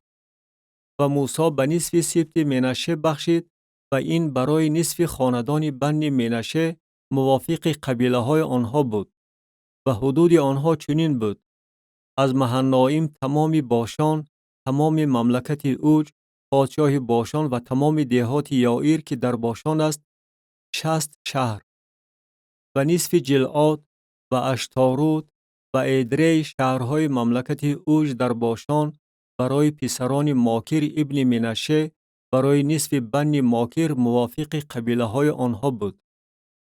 همین است مالکیتی که موسی در صحرای موآب از آن طرف اردن نزد یریحو و سمت شرق بخشیده بود. ولی به سبط لیوی موسی هیچ ملک نداده است. خداوند خدای اسرائیل ملک آنهاست، چنان که او با آنها گفته است. کتاب یهوشع ابن نون باب 14. تقسیمات زمین، حصه کالب. و این هاست مالکیتی که بنی اسرائیل در زمین کنعان گرفتند که آن را با آنها العازار کاهن و یهوشع ابن نون و سرنسل‌های خاندان‌های بنی اسرائیل تقسیم کردند. مالکیت آنها برای 9 خاندان و نصف خاندان موافق قرعه تقسیم کرده شد، چنان که خداوند به واسطه موسی امر فرموده بود. زیرا که موسی مالکیت 2 خاندان و نصف خاندان را از آن طرف اردن داده بود، ولی به لیوی زادگان در میان آنها مالکیت نداده بود. زیرا که بنی یوسف 2 خاندان بودند، منشه و افرایم، و آنها به لیوی زادگان در زمین هیچ حصه ندادند، بلکه فقط شهرها را برای سکونتشان و حوالی آنها را برای چاروا و مالشان. چنانکه خداوند به موسی امر فرموده بود، بنی اسرائیل آنچنان عمل نموده زمین را تقسیم کردند. و بنی یهودا در جلجال نزد یهوشع آمدند و کالب ابن یفونه‌ای که نزی به او گفت: سخنی را که خداوند به موسی مرد خدا درباره من و درباره تو در قادش برنیه گفته بود، تو میدانی. من 40 ساله بودم وقتی که موسی بنده خداوند مرا از قادش برنیه برای جاسوسی زمین فرستاد و من به او جواب گرداندم چنانه که در دلم بود. ولی برادرانم که با من رفته بودند در دل قوم واهمه انداختند و حالان که من خداوند خدای خود را به کلی پیروی نمودم. و در آن روز موسی قسم خورده گفت: حتما زمینی که قدمت به آن رسیده است برای تو و فرزندانت مالکیت ابدی خواهد شد، زیرا که تو خداوند خدای خود را به کلی پیروی نموده ای. و الحال اینک خداوند چنان که گفته بود این 45 سال باز مرا زنده نگاه داشته است. از آن زمانی که خداوند این سخن را به موسی گفته بود، یعنی از زمانی که اسرائیلیان در بیابان راه می پیمودند، و الحال اینک من امروز 85 ساله هستم. امروز من هنوز با قوت هستم مثل آن روزی که موسی مرا فرستاده بود. چنان که قوتم آن وقت بود، آنچنان الحال قوتم هست، خواه برای جنگ کردن و خواه برای بیرون رفتن و آمدن. و الحال تو این کوهستان را به من بده که در آن روز خداوند درباره آن گفته بود، زیرا تو در آن روز شنیدی که عناقیان آنجا هستند و شهرهایش بزرگ و حصاردار است. شاید خداوند با من باشد و من آنها را به در رانم چنان که خداوند گفته است. و یهوشع او را برکت داد و هبرون را به کالب ابن یفونه همچون مالکیت بخشید. بنابراین هبرون تا امروز مالکیت کالب ابن یفونه قنزی شده است، چون که او خداوند خدای اسرائیل را به کلی پیروی نموده است. و نام هبرون پیشتر قریت اربع بود که او آدمی بزرگترین در میان عناقیان بود و زمین از جنگ آرام یافت. کتاب یهوشع ابن نون باب 15. ملک یهودا و سرحدهای آن. و قرعه برای خاندان بنی یهودا موافق قبیله های آنها نزد سرحد ادوم، یعنی بیابان سین به طرف جنوب از آخر جنوب افتاد. و سرحد جنوبی آنها از آخر بحر نمک، از خلیجی که به طرف جنوب پهن شده می رود بود. و در جنوب آن سوی بلندی اقربیم بیرون آمده و سین می گذشت و از طرف جنوبی به قادش برنیه برآمده از حصرون می گذشت و به ادارا برآمده به سمت قرقا می گشت و از اسمون گذشته به وادی مصر بیرون می آمد و انتهای این حدود بحر بود. این سرحد جنوبی شما خواهد بود. و سرحد شرقی بحر نمک تا آخر اردن بود. و سرحد طرف شمال از خلیج بحر از ریزشگاه اردن بود. و سرحد سوی بیت حاجلا برآمده از شمال بیت عرابا می گذشت. و سرحد سوی سنگ بوهن پسر روبین می برآمد. و سرحد از وادی آخور سوی دبیر می برآمد و در شمال به طرف جلجال می گشت که آن در رو بروی محله ادومیم در جنوب وادی واقع بود. و سرحد از پیش آبهای عین شمش می گذشت و انتهای آن نزد عین روجیل بود. و سرحد سوی دره بن هینوم از جنوب برجستگی یبوسی که یروشلیم باشد می برآمد. و سرحد سوی قله کوه می برآمد که آن به سمت غرب در رو بروی دره هینوم و به سمت شمال در آخر وادی رفایم واقع بود. و سرحد از قله کوه سوی چشمه آبهای نفتوحه گشته نزد شهرهای کوه افرون بیرون می آمد. و سرحد سوی بعل که قریت یعاریم باشد می گشت. و سرحد از بعل به سمت غرب سوی کوه سعیر می گشت و از طرف شمال سوی برجستگی کوه یعاریم که کسالون باشد میگذشت و سوی بیت شمش فرود آمده از تیمنا میگذشت و سرحد به طرف شمال سوی برجستگی اقرون بیرون می آمد و سرحد به سمت شیکرون می گشت و از کوه بعل گذشته نزد یبنئیل بیرون می آمد و انتهای سرحد بحر بود و سرحد غربی بحری بزرگ بود و این است حدود بنی یهودا از هر طرف موافق قبیله های آنها و با کالب ابن یفونه بر طبق آنچه خداوند به یهوشع گفته بود او در میان بنی یهودا حصه یعنی پدر عناقیان قریت اربع را داد که هبرون باشد و کالب سه پسر عناق شیشی، اهیمن و تلمی را که زادگان عناق بودند از آنجا به در راند و از آنجا بر ضد ساکنان دبیر برآمد و نام دبیر پیشتر قریت سیفر بود و کالب گفت کسی که به قریت سیفر شکست رساند و آن را بگیرد دختر خود اکسا را به وی بزنی خواهم داد و عتنیل ابن قنز دادر کالب آن را گرفت و او دختر خود اکسا را به وی بزنی داد و چون دختر نزد وی آمد مرا مایل نمود که او از پدر خود اشزار بطلبد و او از بالای خر فرود آمد و کالب به او گفت تو چی میخواهی؟ و او گفت به من برکتی بده زیرا که زمین جنوبی را تو به من داده ای پس چشمه های آب را هم به من بده و کالب چشمه های بالا و چشمه های پایان را به او داد. این است ملک خاندان بنی یهودا موافق قبیله های آنها و شهرهای انتهایی خاندان بنی یهودا نزد سرحد ادوم در جنوب اینها بودند: قبسئیل، ایدر و یاجور، قینا، دیمونه و عدعادا، قادش، آسور و ایتنان، زیف، تلم و بعلوت، آسور، عدتا، قریوت، اسرون که حاصور باشد، امام، شمع و مولادا، حسر، جدا، اشمون و بیت پالات، حسر، شوال، بئر شابه و بیزیوتیا، بعل، هییم و آسم، التولد، کسیل و هارما، سیکلگ، مدمنا و سنسنا، لباود، شلهم، عین و ریمون، جمع 29 شهر با دهاتش.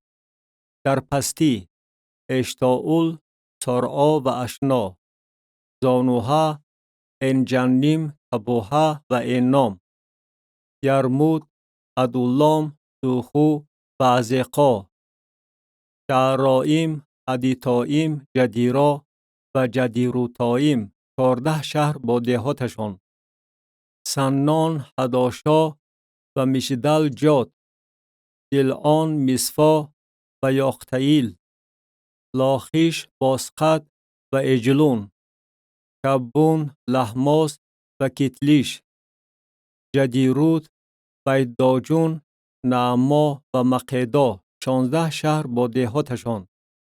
لبنا، ایتر و آشان، افتاح، اشنا و نصیب، قیلا، اکزیب و مارشا، 9 شهر با دهاتشان.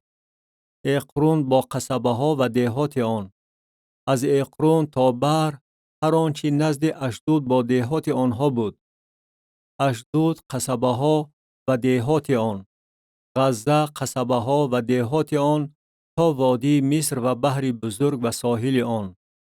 و در کوهستان شامیر، یتیر و سوخو، دنا، قریت سنا که دبیر باشد، عناب، اشتمو و آنیم، جوشن، هولون و جلو، 11 شهر با دهاتشان. عراب، دوما و اشعان، یانوم، بیتبوها و افیقا، همتا، قریت اربع که هبرون باشد و سیعور، 9 شهر با دهاتشان. ماعون، کرمیل، زیف و یوتا، ازرائیل، یقدعام و زانوها، قین، جبعا و تیمنا، 10 شهر با دهاتشان: الهول، بیت سور و جدور، معرات، بیت انود و التقون. 6 شهر با دهاتشان: قریت بعل که قریت یعاریم باشد و هاربا، 2 شهر با دهاتشان. در بیابان: بیت عرابا، میدین و سخاخا، نیبشان، ایرمله و انجدی، 6 شهر با دهاتشان. ولی یبوسیان را که ساکنان یروشلیم بودند، بنی یهودا نتوانستند به در رانند و یبوسیان با بنی یهودا تا امروز در یروشلیم ساکنند. کتاب یهوشع ابن نون باب 16. ملک منشه و افرایم. و قرعه برای بنی یوسف از اردن نزد یریحو به طرف شرقی آبهای یریحو و سمت بیابانی که از یریحو سوی کوه بیتیل می براید افتاد و از بیتیل سوی لوز بیرون آمده به حدود ارکی تا اتارود می گذشت و به سمت غرب به حدود یفلیتی تا سرحد بیت هورون پایان و تا جازر فرود می آمد و انتهای آن بحر بود. و بنی یوسف، منشه و افرایم ملک خود را گرفتند. و حدود بنی افرایم موافق قبیله های آنها چنین بود و سرحد ملک آنها به طرف شرق اترود ادار تا بیت هورون بالا بود و سرحد به سمت غرب از شمال مخمتات بیرون می آمد و سرحد به طرف شرقی تعنت شیلو می گشت و از جانب شرقی یانوها از آن می گذشت و از یانوها سوی اتارود و نعراتا فرود می آمد و به یریحو رسیده به اردن می پیوست و سرحد به طرف غرب از تپوها به وادی قانا می رفت و انتهای آن بحر بود. این است ملک خاندان بنی افرایم موافق قبیله های آنها، علاوه بر شهرهایی که برای بنی افرایم اندرون ملک بنی منشه جدا کرده شده بود. همه شهرها با دهات آنها بود. ولیکن کنعانیانی را که در جازر ساکن بودند به در نراندند و کنعانیان تا امروز در میان افرایمیان ساکنند و خراجگزار مهنتی می باشند. کتاب یهوشع ابن نون باب 17. ملک سبطهای منشه و افرایم. و قرعه برای خاندان منشه چنین افتاد، زیرا که او نخست‌زاده یوسف بود و ماکیر نخست‌زاده منشه پدر جلعاد، از بس که مرد جنگی بود جلعاد و باشان رسید و به پسران دیگر منشه موافق قبیله های آنها حصه رسید، چنانچه به پسران ابیعزر و پسران هیلق و پسران اسریئیل و پسران شکم و پسران هفر و به پسران شمیدا، اینها پسران منشه ابن یوسف، یعنی جنس مردان آنها موافق قبیله هاشان می باشند. ولی سلافهاد ابن هفر ابن جلعاد ابن ماکیر ابن منشه پسر نه، بلکه دختر داشت و این هاست نامهای دخترانش: مهلا، نوعا، حاجلا، میلکا و تیرسا. و آنها پیش العازار کاهن و پیش یهوشع ابن نون و پیش رئیسان نزدیک آمده گفتند: خداوند به موسی امر فرموده است که به ما ملک در میان برادرانمان بدهد. و به آنها بر طبق امر خداوند ملک در میان برادران پدرشان داده شد. و به منشه غیر از زمین جلعاد و باشان که در آن طرف اردن است 10 قطعه رسید، زیرا که دختران منشه ملک در میان پسران او گرفتند و زمین جلعاد به پسران دیگر منشه رسید. و سرحد منشه از آشر سوی مخمتات می رفت که آن در رو بروی شکم است و سرحد به طرف راست سوی ساکنان این تپوها می رفت. زمین اطراف تپوها از آن منشه بود، ولی خود تپوها که نزد سرحد منشه بود و بنی افرایم رسید و سرحد سوی وادی قانا به طرف جنوبی وادی فرود می آمد. این شهرها در میان شهرهای منشه و افرایمیان رسید و سرحد منشه از شمال وادی بود و انتهای آن بحر بود. طرف جنوبی از آن افرایم و طرف شمالی از آن منشه بوده بحر سرحد آنها بود و آنها از شمال به آشر و از شرق به ایساکار هم حدود بودند و به منشه در ملک های ایساکار و آشر اینها تعلق داشت: بیت شعان و قصبه هایش، ابلعام و قصبه هایش، ساکنان دور و قصبه هایش، ساکنان عین دور و قصبه هایش، ساکنان تعناک و قصبه هایش، ساکنان مجدو و قصبه هایش. این سه ناحیه کوهی. ولی بنی منشه ساکنان این شهرها را نتوانستند به در رانند و کنعانیان عزم کردند که در این زمین ساکن باشند. و چون بنی اسرائیل قوت گرفتند، آنگاه کنعانیان را خراجگزار گردانیدند، ولیکن آنها را به در نراندند. و بنی یوسف به یهوشع سخن رانده گفتند: چرا بر طبق یک قرعه ملکی را با یک قطعه به من داده ای؟ و حالان که من قومی سرشمار هستم، چون که خداوند مرا تا این درجه برکت داده است. و یهوشع به آنها گفت: اگر تو قومی سرشمار باشی، و جنگل برو و در آنجا در زمین فریزیان و رفاییان برای خود مکان تازه نما، زیرا که کوه افرایم برای تو تنگ است. و بنی یوسف گفتند: کوهستان برای ما کفایت نمی کند و همه کنعانیانی که در زمین وادی ساکنند عرابه های آهنین دارند، چه آنهایی که در بیت شعان و قصبه هایش و چه آنهایی که در وادی اسرائیل می باشند. و یهوشع به خاندان یوسف به افرایم و منشه سخن رانده گفت: تو قوم سرشمار هستی و قوتی بزرگ داری، پس ملک تو بر طبق یک قرعه نخواهد بود، بلکه کوهستان از آن تو خواهد بود. جنگل را نیز تو برای خود تازه خواهی کرد و آن تا اقصایش از آن تو خواهد بود، زیرا که کنعانیان را به در خواهی راند، اگرچه عرابه های آهنین دارند، اگرچه زورآورند. کتاب یهوشع ابن نون باب 18. خیمه جامع در شیلو برقرار کرده شد. تقسیمات زمین‌های باقی در میان 7 سبط. و تمام جماعت بنی اسرائیل در شیلو جمع شده در آنجا خیمه جامع را برقرار کردند و کشور را آنها مسخر کرده بودند. و در میان بنی اسرائیل 7 سبط باقی ماندند که هنوز ملک خود را تقسیم نکرده بودند. و یهوشع به بنی اسرائیل گفت: تا به کی شما بی‌پرواگی میکنید در آن که رفته زمینی را که خداوند خدای پدرانتان به شما داده است تصرف نمایید؟ از جانب خود 3 نفر را از هر سبط بدهید تا که من آنها را بفرستم و آنها برخاسته در زمین گردش کنند و آن را بر طبق تقسیمات ملک‌ها تصویر نمایند و نزد من بیایند. بگذار آن را به 7 حصه تقسیم کنند. یهودا در حدود خود از جنوب خواهد ماند و خاندان یوسف در حدود خود از شمال خواهند ماند.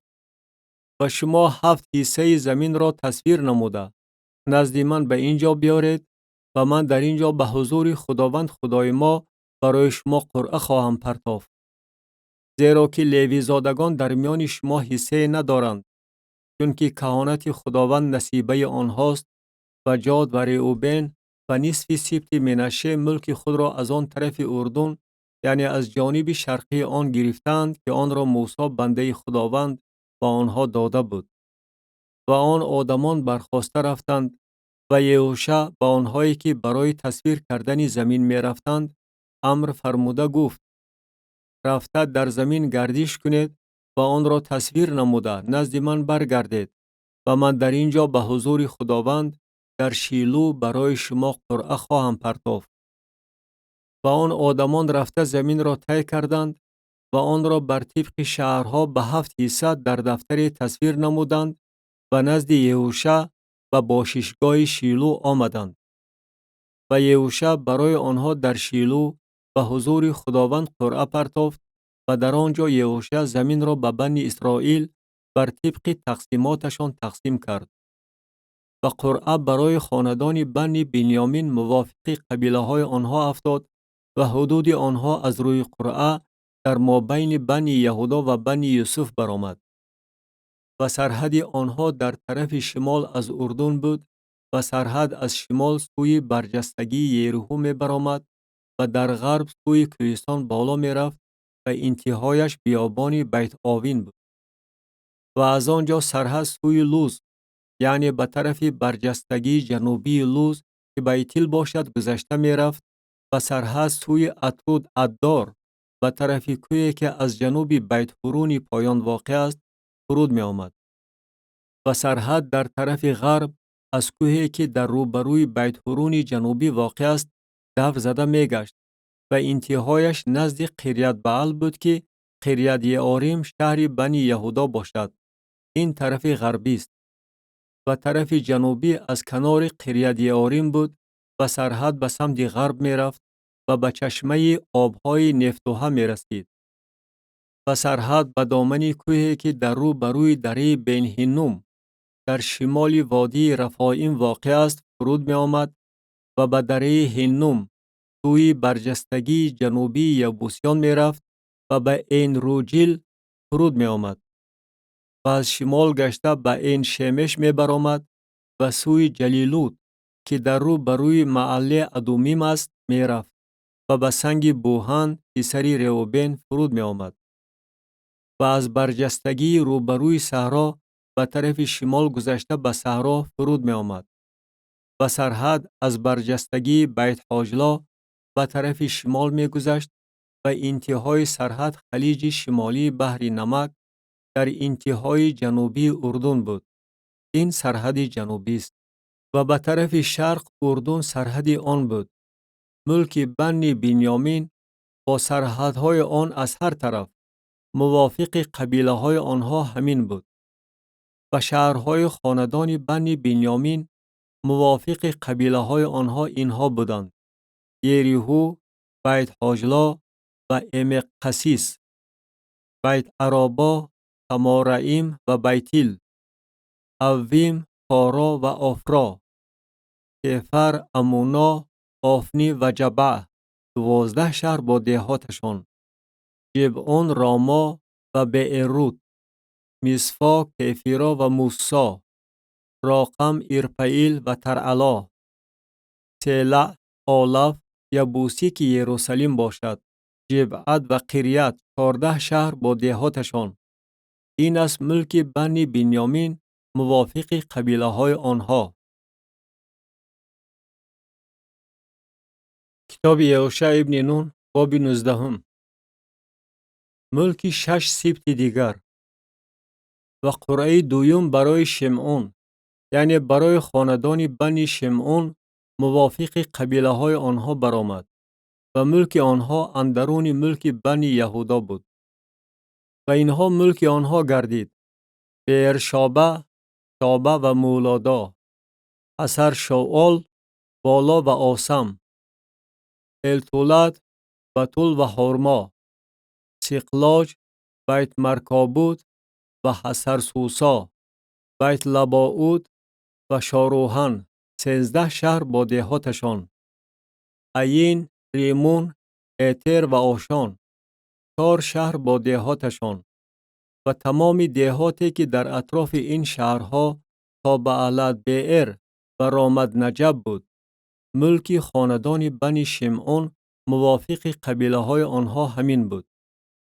ملک بنی شمعون از میان حصه بنی یهودا بود، زیرا که حصه بنی یهودا برای آنها بغایت بزرگ بود و بنی شمعون از میان ملک آنها ملک گرفتند.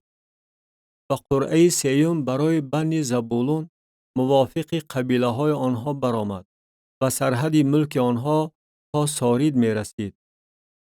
و حدود آنها به سمت غرب و مرعلا رفته تا دباشد می رسید و به وادیی که در رو بروی یقنائم است می رسید. و از سارید به سمت شرق و طرف طلوع آفتاب تا سرحد کسلو تابور برمیگشت و نزد دابرت برآمده و یافعه می رسید. و از آنجا به سمت شرق و جیتا هیفر و ایتا قاسین گذشته نزد ریمون می برآمد و به طرف نیعا می گشت. و سرحد از شمال تا هناتون آن را دور می زد و انتهایش دره یفته ایل بود. نیز قطات، نحلال، شمرون، ایدعلا و بیت لحم 12 شهر با دهاتشان. ملک بنی زبولون موافق قبیله های آنها همین بود، یعنی همین شهرها با دهاتشان.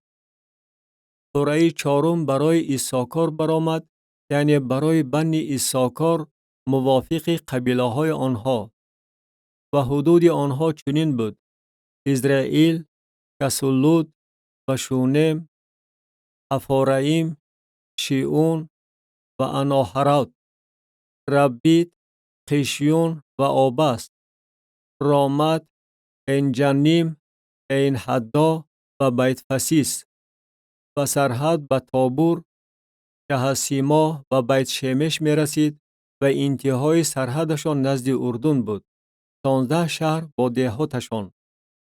ملک خاندان بنی اساکار موافق قبیله های آنها همین بود، یعنی این شهرها با دهاتشان. و قرعه پنجم برای خاندان بنی آشر موافق قبیله های آنها برآمد و سرحد آنها چنین بود: هلقد، حلی، باتن و اکشاف، علملیک، امعاد و مشعال و در غرب به کرمیل و شیهور لبنان می رسید و به سمت طلوع آفتاب و بیت داجون برگشته و زبولون و دره یفته ایل در شمال و به بیت امیق و نعیل می رسید و از طرف چپ نزدیک کابل می برآمد.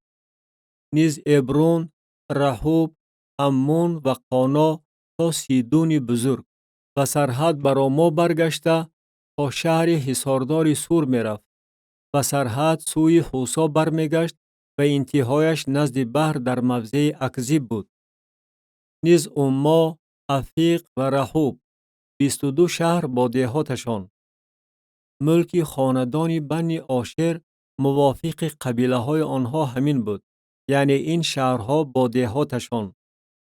قرعه ششم برای بنی نفتالی برآمد، یعنی برای بنی نفتالی موافق قبیله های آنها و سرحد آنها از حلف، از بلوزاری که در سعننیم بود و ادامی، ناقب و یبنئیل تا لقم می رفت و انتهایش نزد اردن بود و سرحد به سمت غرب توی از نو تابور برگشته از آنجا به حقوقا می برآمد، از جنوب به زبولون می رسید، از غرب به آشر می رسید و از طلوع آفتاب به یهودا نزد اردن و شهرهای حصاردار آن: سیدیم، تر، حمد، رقت و کنارت، اداما، راما و حاسور، حادش، ادری و عین حاسور، یرجون، مجدل ایل، حاریم، بیت انات و بیت شمش 19 شهر با دهاتشان. ملک خاندان بنی نفتالی همین بود، یعنی این شهرها با دهاتشان. برای خاندان بنی دان موافق قبیله های آنها قرعه هفتم برآمد و سرحد ملک آنها چنین بود: سارعا، اشتاول و ایرشمش، شعلبین، ایالون و یتلا، ایلون، تیمنا و اقرون، التقی، جبتون و بعلات، یهود، بنبرق و جتریمون، میرقون و رقون با سرحدی که در رو بروی یفو می باشد. و حدود بنی دان از اختیارشان برآمد و بنی دان بیرون رفته با لاشم جنگ کردند و آن را ضبط نموده و دم شمشیر زدند و آن را به تصرف خود درآورده در آن ساکن شدند و لاشم را دان نامیدند بر طبق نام دان که پدرشان بود. همین است ملک خاندان بنی دان موافق قبیله های آنها، یعنی این شهرها با دهاتشان. و هنگامی که به حدودها تقسیم کردن زمین را به انجام رسانیدند، بنی اسرائیل به یهوشع ابن نون ملک در میان خود دادند. موافق امر خداوند شهری را که او خواست، یعنی تمنت ساره را در کوی افرایم به او دادند و او این شهر را بنا کرده در آن ساکن شد. همین است ملک هایی که العازار کاهن و یهوشع ابن نون و سرنسل های خاندان های بنی اسرائیل با قرعه در شیلو به حضور خداوند نزد در خیمه جامع تقسیم کردند و تقسیمات زمین را به انجام رسانیدند. کتاب یهوشع ابن نون باب 20 درباره شهرهای گریزگاه. و خداوند به یهوشع سخن رانده گفت: و بنی اسرائیل سخن رانده بگوی: شهرهای گریزگاه را که درباره آنها به شما به واسطه موسی سخن راندم برای خود تعیین نماید، تا قاتلی که کسی را سهواً نادانسته کشته باشد به آنجا بگریزد و این شهرها برای شما گریزگاه از خونخواه باشد. و کسی که به یکی از این شهرها می گریزد بگذار به دهن دروازه شهر ایستاده و گوش پیران آن شهر سخنان خود را بگوید و آنها او را نزد خود به شهر درآورده مکان به او خواهند داد تا که با آنها ساکن شود. و هنگامی که خونخواه او را تعقیب نماید، آنها نباید قاتل را به دست وی سپارند، زیرا که او یار خود را نادانسته کشته است و پیش از آن با وی عداوت نداشته است. و او بگذار در این شهر سکونت نماید تا وقتی که به حضور جماعت برای داوری حاضر شود و تا وقتی وفات سرکاهینی که در آن ایام باشد. آنگاه قاتل می تواند برگشته به شهر خود و به خانه خود، یعنی به شهری که از آن گریخته بود، بیاید. و قادش را در جلیل در کوه نفتالی و شکم را در کوه افرایم و قریت اربع را که هبرون باشد در کوه یهودا تعیین کردند. و از آن طرف اردن در رو بروی یریحو به سمت شرق با سر را در بیابان در دشت از خاندان روبن و راموت را در جلعاد از خاندان جاد و جولان را در باشان از خاندان منشه معین کردند. همینها بود شهرهایی که برای تمام بنی اسرائیل و برای غریبی که در میان آنها سکونت دارد تعیین گردیده بود، تا هر آدمی که کسی را سهواً کشته باشد و آنجا بگریزد و از دست خونخواه نمیرد تا وقتی که به حضور جماعت برای داوری حاضر شود. کتاب یهوشع ابن نون باب 21 ملک لیوی زادگان. و سرنسل‌های لیوی زادگان نزد العازار کاهن و نزد یهوشع ابن نون و نزد سرنسل‌های خاندان‌های بنی اسرائیل آمدند و به آنها در شیلو در زمین کنعان سخن رانده گفتند: خداوند به واسطه موسی امر فرموده است که به ما شهرها برای استقامت و حوالی آنها برای چارپایان ما داده شود. و بنی اسرائیل موافق امر خداوند از ملک خود این شهرها را با حوالی آنها به لیوی زادگان دادند. و قرعه برای قبیله های قحاتیان برآمد و برای پسران هارون کاهن که از لیوی زادگان بودند، از خاندان یهودا و از خاندان شمعون و از خاندان بنیامین موافق قرعه 13 شهر رسید. و برای بقیه پسران قحات از قبیله های خاندان افرایم و از خاندان دان و از نصف خاندان منشه موافق قرعه 10 شهر رسید. و برای پسران جرشون از قبیله های خاندان ایساکار و از خاندان آشر و از خاندان نفتالی و از نصف خاندان منشه در باشان موافق قرعه 13 شهر رسید. برای پسران مراری موافق قبیله های آنها از خاندان روبن و از خاندان جاد و از خاندان زبولون 12 شهر رسید. و بنی اسرائیل و لیوی زادگان این شهرها را با حوالی آنها موافق قرعه دادند، چنانکه خداوند به واسطه موسی فرموده بود. و از خاندان بنی یهودا و از خاندان بنی شمعون این شهرها را که نام برده شده است دادند. و اینها به پسران هارون که از قبیله های قحاتیان از بنی لیوی بودند رسید، زیرا که قرعه اولین از آن آنها شد. و پدر عناقیان قریت اربع را که هبرون باشد در کوه یهودا به حوالی گرد و پیش آن به آنها دادند. ولی کشزار شهر را با دهاتش و کالب ابن یفونه برای مالکیت دادند.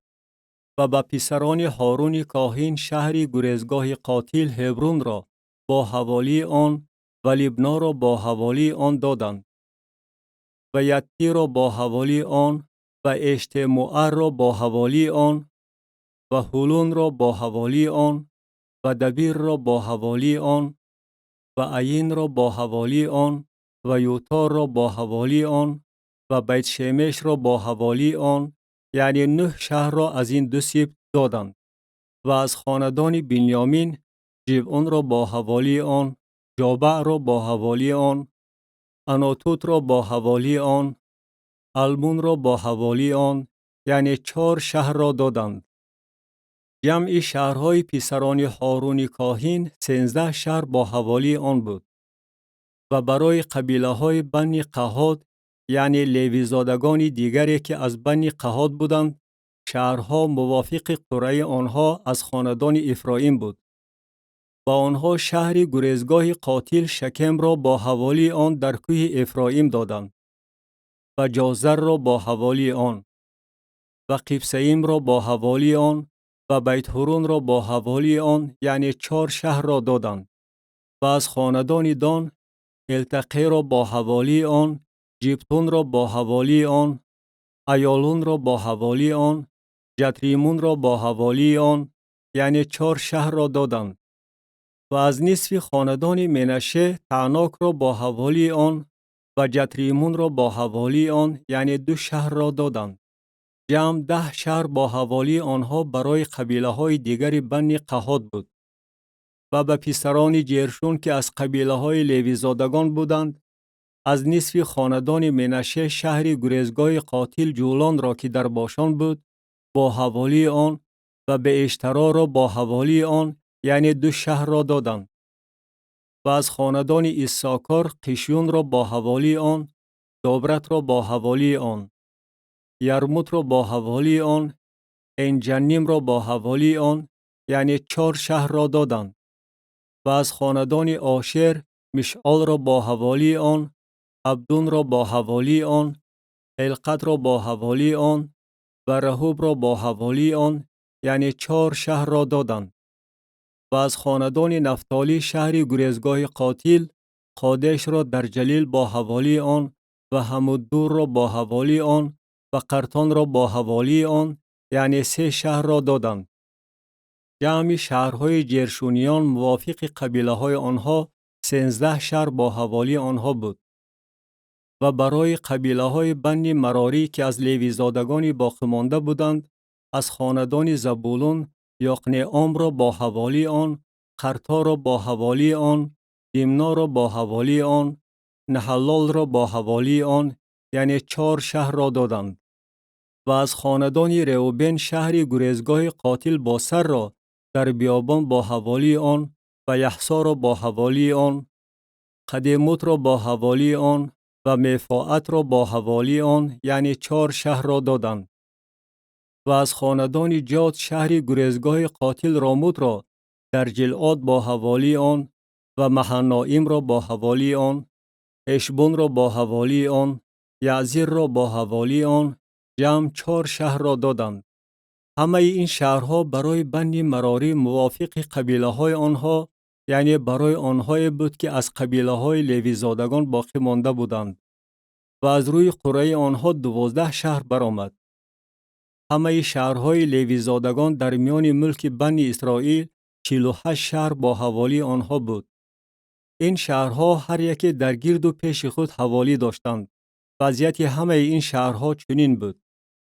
و خداوند به اسرائیل تمام زمینی را که قسم خورده بود و پدرانشان بدهد داد و آنها آن را به تصرف خود درآورده در آن ساکن شدند. و خداوند به آنها از هر طرف آرامی داد چنان که به پدرانشان قسم خورده بود و کسی از همه دشمنانشان نتوانست پیش آنها ایستادگی کند. همه دشمنان آنها را خداوند به دستشان سپرد. از همه قول و وعده هایی که خداوند به خاندان اسرائیل داده بود سخن ضایع نرفت. همه‌اش به عمل آمد. کتاب یهوشع ابن نون باب 22. 2.5 سبت قربانگاه بنا کردند. آنگاه یهوشع رئوبینیان و جادیان و نصف خاندان منشه را دعوت نمود و به آنها گفت: شما هر آنچه را که موسی بنده خداوند به شما امر فرموده بود به جا آوردید و به آواز من در هر چی به شما امر فرمودم گوش دادید. برادران خود را در این ایام دور و دراز تا امروز ترک نکردید و اجرای فرمان خداوند خدای خود را رعایت نمودید. و الحال خداوند خدای شما و برادران شما آرامی بخشیده است، چنانکه به آنها گفته بود. و الحال سوی خیمه های خود به زمین مالکیت خود که موسی بنده خداوند در آن طرف اردن به شما داده است روی آورده بروید. فقط سعی و کوشش نمایید که احکام و شریعت را که موسی بنده خدا به شما امر فرموده است به عمل آورید، تا که خداوند خدای خود را دوست داشته به همه راه های او رفتار کنید و احکام او را به جا آورده به او بچسبید و او را با تمام دل خود و با تمام جان خود عبادت نمایید. و یهوشع آنها را برکت داده روانه کرد و آنها سوی خیمه های خود رفتند. به نصف سبط منشه موسی در باشان ملک داده بود و به نصف دیگر آن یهوشع با برادرانش در این طرف اردن به سمت غرب ملک داد. و هنگامی که یهوشع آنها را سوی خیمه هاشان روانه می کرد، آنها را برکت داد و به آنها سخن رانده گفت: با ثروت بسیار و با چاروای سرشمار، با نقره و طلا و مس و آهن و لباس بغایت زیاده و خیمه های خود بر می گردید. پس غنیمت دشمنان خود را با برادران خود تقسیم کنید.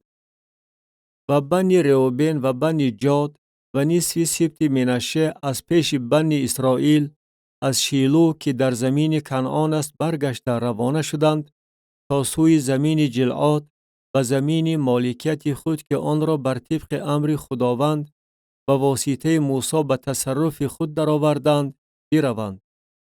و به ناحیه اردن که در زمین کنعان است رسیده، بنی رئوبین و بنی جاد و نصف سبط منشه در آنجا نزد اردن قربانگاه بنا کردند، قربانگاه بزرگی که از دوردست به نظر نمایان میشد.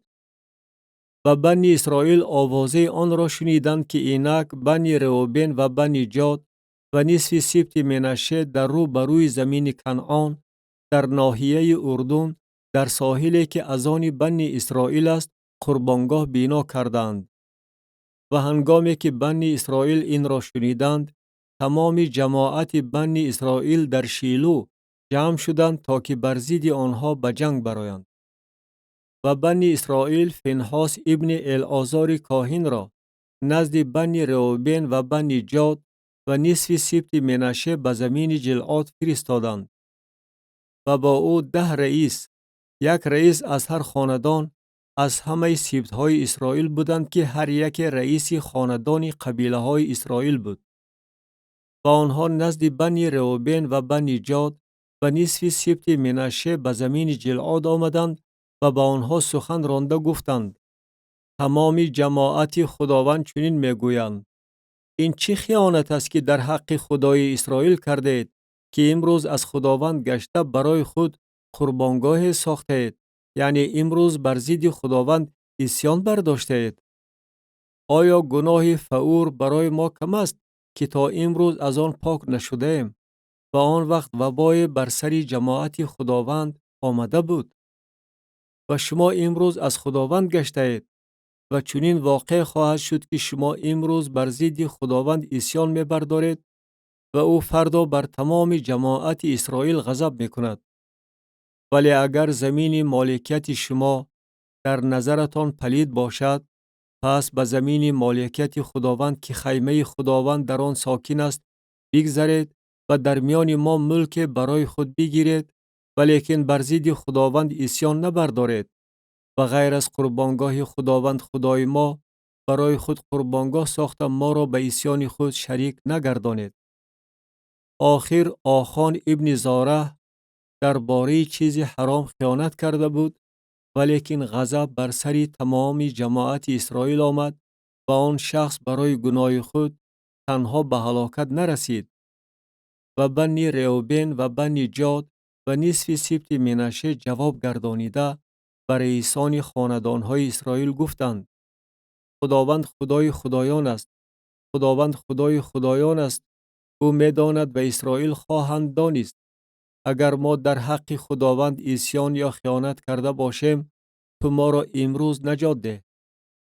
اگر ما قربانگاه را برای آن ساخته باشیم که از خداوند گردیم، و یا برای آن که قربانی سوختنی و هدیه آردی بر آن برآریم، و یا قربانی های سلامتی بر آن ذبح کنیم، بگذار خداوند خودش بازخواست نماید. بلکه این کار را ما از خف آن کرده ایم که شاید فردا پسران شما و پسران ما بگویند: شما را با خداوند خدای اسرائیل چی کار است؟ آخر خداوند در میان ما و شما، ای بنی رئوبین و بنی جاد، اردن را چون حد گذاشته است و شما را در خداوند حصه نیست، و پسران شما پسران ما را به عبادت خداوند راه نخواهند داد. بنابراین ما گفتیم برای خود غمخواری نموده قربانگاهی بسازیم، اما نه برای قربانی سوختنی و نه برای ذبح کردن، بلکه برای آن که این در میان ما و شما و در میان نسل‌های ما بعد از ما شاهد باشد، تا که ما عبادت خداوند را به حضور او با قربانی‌های سوختنی و ذبح‌ها و قربانی‌های سلامتی خود به جا آوریم و پسران شما فردا به پسران ما نگویند: شما را در خداوند حصه نیست. و ما گفتیم: اگر به ما و به نسل‌های ما فردا چنین بگویند، ما خواهیم گفت: این نمونه قربانگاه خداوند را ببینید که پدران ما نه برای قربانی سوختنی و نه برای ذبح ساختند، بلکه برای آن که در میان ما و شما شاهد باشد. حاشا و کلا که ما بر ضد خداوند عصیان برداشته امروز از خداوند گردیم و غیر از قربانگاه خداوند خدای ما که به حضور خیمه اوست، قربانگاه برای قربانی سوختنی، هدیه آردی و ذبح بسازیم. و هنگامی که فینحاس کاهن و رئیسان جماعت و سرقبیله های اسرائیل که با او بودند، سخنانی را که بنی رئوبین و بنی جاد و بنی منشه گفته بودند شنیدند، این در نظرشان پسند آمد. و فینحاس ابن العازار کاهن به بنی رئوبین و بنی جاد و بنی منشه گفت: امروز ما دانستیم که خداوند در میان ماست، چون که شما این خیانت را در حق خداوند نکرده اید. اکنون شما بنی اسرائیل را از دست خداوند رها کردید. و فینحاس ابن العازار کاهن و رئیسان از پیش بنی رئوبین و بنی جاد از زمین جلعاد به زمین کنعان نزد بنی اسرائیل برگشته این را به آنها خبر دادند. این در نظر بنی اسرائیل پسند آمد و بنی اسرائیل خدا را مبارک خواندند و از نیت خود درباره آن که بر ضد آنها به جنگ برآیند و زمینی را که بنی رئوبین و بنی جاد در آن ساکنند خراب کنند دست کشیدند. و بنی رئوبین و بنی جاد درباره قربانگاه گفتند که آن در میان ما شاهد است که خداوند خداست. کتاب یهوشع ابن نون باب 23. یهوشع ابن نون به قوم دستورات آخرین می‌دهد. و با مرور ایام زیاد بعد از آن که خداوند به اسرائیل از همه دشمنان گرد و پیششان آرامی بخشید، یهوشع پیر و سالخورده گردید. و یهوشع تمام اسرائیل را، یعنی پیران، رئیسان، داوران و ناظران آنها را دعوت نموده با آنها گفت: من پیر و سالخورده شدم و شما هر آنچه را که خداوند خدای شما و همه این خلقها پیش شما کرده است دیده اید، زیرا که خداوند خدای شما خودش برای شما جنگیده است. ببینید این خلقهای را که باقی ماندند و خلقهای را که از اردن تا بحری بزرگ به سمت غروب آفتاب محو نمودم، من برای شما با قرعه تقسیم کردم تا که ملک سبطهای شما باشند. و خداوند خدای شما خودش آنها را پیش شما به تنگ آورده از پیش شما به در خواهد راند و شما زمین آنها را به تصرف خود خواهید درآورد، چنان که خداوند خدای شما به شما گفته است. پس بغایت قوی باشید تا هر آنچه را که در کتاب شریعت موسی نوشته شده است رعایت نموده به عمل آورید، به آنکه از آن به طرف راست یا چپ دور شوید، تا با این خلق‌هایی که در میان شما باقی ماندند آمیزش نیابید و اسم خدایان آنها را ذکر کرده قسم نخورید و آنها را عبادت ننمایید و به آنها سجده نبرید، بلکه به خداوند خدای خود بچسبید چنان که تا امروز عمل کرده اید. و خداوند خلق‌های بزرگ و زورآور را از پیش شما به در رانده است و پیش شما کسی تا امروز نتوانسته است ایستادگی نماید. یک نفر از شما 1000 نفر را تعقیب می نماید، زیرا که خداوند خدای شما خودش برای شما می جنگد چنان که به شما گفته است. و از خویشتن بغاید احتیاط باشید تا که خداوند خدای خود را دوست دارید. اما اگر روی تافته و بقیه این خلق‌هایی که در میان شما ماندند بچسبید و با آنها خویشاوندی پیدا کنید و نزد آنها بیایید و آنها نزد شما بیایند. یقیناً بدانید که خداوند خدای شما این خلق‌ها را دیگر از پیش شما به در نخواهد راند و آنها برای شما دام و قلاب و برای قبرغه‌های شما تازیانه و برای چشمان شما خار خواهند بود تا دمی که از این زمین خوب که خداوند خدای شما به شما داده است محو گردید. و اینک من به قریبی به طریق تمام اهل زمین می روم و شما با تمام دل خود و با تمام جان خود درک نماید که یک سخن هم از همه قول و وعده هایی که خداوند خدای شما در حق شما داده است ضایع نرفته است. همش برای شما به عمل آمده است، یک سخن هم از آنها ضایع نرفته است.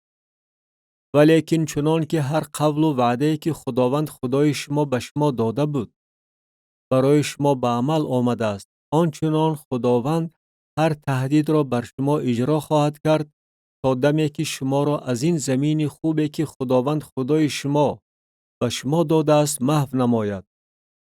اگر شما عهد خداوند خدای خود را که به شما امر فرموده است پایمال کنید و رفته خدایان دیگر را عبادت نمایید و به آنها سجده برید، در آن صورت خشم خداوند بر شما علنگه خواهد گرفت و شما از زمین خوبی که او به شما داده است به زودی محو خواهید شد. کتاب یهوشع ابن نون باب 24. وصیت یهوشع ابن نون و ففت او. و یهوشع همه سبطهای اسرائیل را در شکم جمع کرد و پیران اسرائیل، رئیسان، داوران و ناظران آنها را دعوت نمود و آنها به حضور خدا ایستادند. و یهوشع به تمام قوم گفت: خداوند خدای اسرائیل چنین میگوید: پدران شما یعنی تارح پدر ابراهیم و پدر ناهور از قدیم الایام در آن طرف نهر ساکن بودند و خدایان دیگر را عبادت میکردند. ولی من پدرتان ابراهیم را از آن طرف نهر گرفتم و او را در تمام زمین کنعان گردانیدم و نسل او را افزون کردم و اسحاق را به او دادم. و یعقوب و عیسی را به اسحاق دادم و کوه سعیر را به عیسی دادم تا که آن را به تصرف خود درآورد. و یعقوب و پسرانش به مصر فرود آمدند. و موسی و هارون را فرستاده مصر را با آنچه اندرون وی به عمل آوردم ضربه زدم و بعد از آن شما را بیرون آوردم. و پدران شما را از مصر بیرون آوردم و شما سوی بحر آمدید و مصریان با عرابه ها و سواران پدران شما را تا بحر قلزم تعقیب کردند. و سوی خداوند استغاثه بردید، او در میان شما و مصریان تاریکی گذاشت و بحر را بر آنها روانه کرده آنها را پوشانید و چشمان شما آنچه را که در مصر کردم دیده است و ایام زیادی در بیابان ساکن بودید. و شما را به زمین اموریان که در آن طرف اردن ساکن بودند آوردم و آنها با شما جنگ کردند، ولی من آنها را به دست شما سپردم و شما زمین آنها را به تصرف خود درآوردید و من آنها را از پیش شما محو نمودم. و بالاق ابن سیفور پادشاه موآب برخاسته با اسرائیل جنگ کرد و فرستاده بلعام ابن بعور را دعوت نمود تا که به شما لعنت گوید. ولی من نخواستم بلعام را بشنوم و او شما را برکت داد و من شما را از دست او رها کردم. و شما از اردن گذشته نزد یریحو آمدید و ساکنان یریحو اموریان، فریزیان، کنعانیان، هیتیان، گرجاشیان، هیویان و یبوسیان با شما جنگ کردند، ولی من آنها را به دست شما سپردم. و زنبور علا را پیشاپیش شما فرستاده آنها را، یعنی دو پادشاه اموری را از پیش شما به در راندم، نه با شمشیر شما و نه با کمان شما. و زمین را که در آن مهنت نکردید و شهرهای را که بنا ننمودید به شما دادم و شما در آنها ساکن می باشید. از تاکها و درختان زیتونی که شما نشیناندید میوه میخورید. و الحال از خداوند بترسید و او را با صمیمیت و راستی عبادت نمایید و خدایانی را که پدرانتان در آن طرف نهر و در مصر عبادت نمودند از خود دور کرده خداوند را عبادت نمایید. و اگر در نظر شما پسند نآید که خداوند را عبادت نمایید، پس امروز برای خود انتخاب کنید که کی را عبادت خواهید نمود. آیا خدایانی را که پدران شما در آن طرف نهر عبادت می کردند یا خدایان اموریان را که در زمینشان سکونت دارید؟ ولیکن من و خاندان من خداوند را عبادت خواهیم کرد. و قوم جواب گردانیده گفتند حاشا و کلا که ما خداوند را ترک کرده خدایان دیگر را عبادت نماییم. زیرا که خداوند خدای ماست که او ما و پدران ما را از زمین مصر از خانه غلامی بیرون آورد و این علامت بزرگ را در پیش نظر ما نشان داد و ما را در تمام راهی که رفتیم و اندرون همه قوم‌هایی که از میانشان گذشتیم نگهبانی نمود. و خداوند همه قوم‌ها و اموریان را که در این زمین ساکن بودند از پیش ما بدر راند. ما نیز خداوند را عبادت خواهیم کرد زیرا که او خدای ماست. و یهوشع به قوم گفت شما نمی توانید خداوند را عبادت نمایید زیرا که او خدای قدوس است و او خدای غیور است که به معصیت‌ها و گناه‌های شما طاقت نخواهد کرد. اگر شما خداوند را ترک کرده خدایان بیگانه را عبادت نمایید، او گشت کرده و به شما آسیب رسانیده اگرچه پیش از این به شما نیکی کرده است شما را به هلاکت خواهد رسانید. و قوم به یهوشع گفتند نه، ما خداوند را عبادت خواهیم نمود. و یهوشع به قوم گفت شما بر خود شاهد هستید که خداوند را برای خود انتخاب کرده اید تا که او را عبادت نمایید. و آنها گفتند شاهد هستیم. و الحال خدایان بیگانه را که در میان شما هستند دور کنید و دل خود را به خداوند خدای اسرائیل مایل گردانید. و قوم به یهوشع گفتند خداوند خدای خود را عبادت خواهیم نمود و آواز او را خواهیم شنید. و یهوشع در آن روز با قوم عهد بست و برای آنها در شکم فرائض و شریعت قرار داد. و یهوشع این سخنان را در کتاب شریعت خدا نوشت و سنگ بزرگ گرفته آن را در آنجا زیر بلوطی که نزد قدس خداوند بود گذاشت.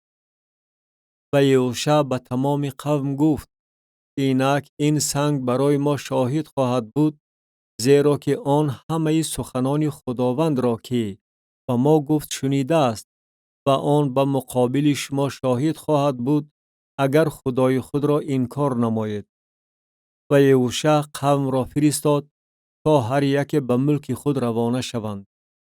و بعد از این حادثه ها یهوشع ابن نون بنده خداوند در سن 110 سالگی وفات یافت و او را در حدود ملکش در تیمنت سارح که در کوه افرایم به طرف شمالی کوه جاعش می باشد دفن کردند. و اسرائیل در تمام ایام یهوشع و در تمام ایام پیرانی که بعد از یهوشع زنده بودند و همه کارهای خداوند را که برای اسرائیل کرده بود می دانستند، خداوند را عبادت نمودند. و استخوان‌های یوسف را که بنی اسرائیل از مصر برآورده بودند، در شکم در قطعه زمینی که یعقوب از بنی حمور پدر شکم به 100 سکه خریده بود دفن کردند و آن ملک بنی یوسف گردید. و العازار ابن هارون وفات یافت و او را بر تل پسرش فینحاس که در کوه افرایم به او داده شده بود دفن کردند.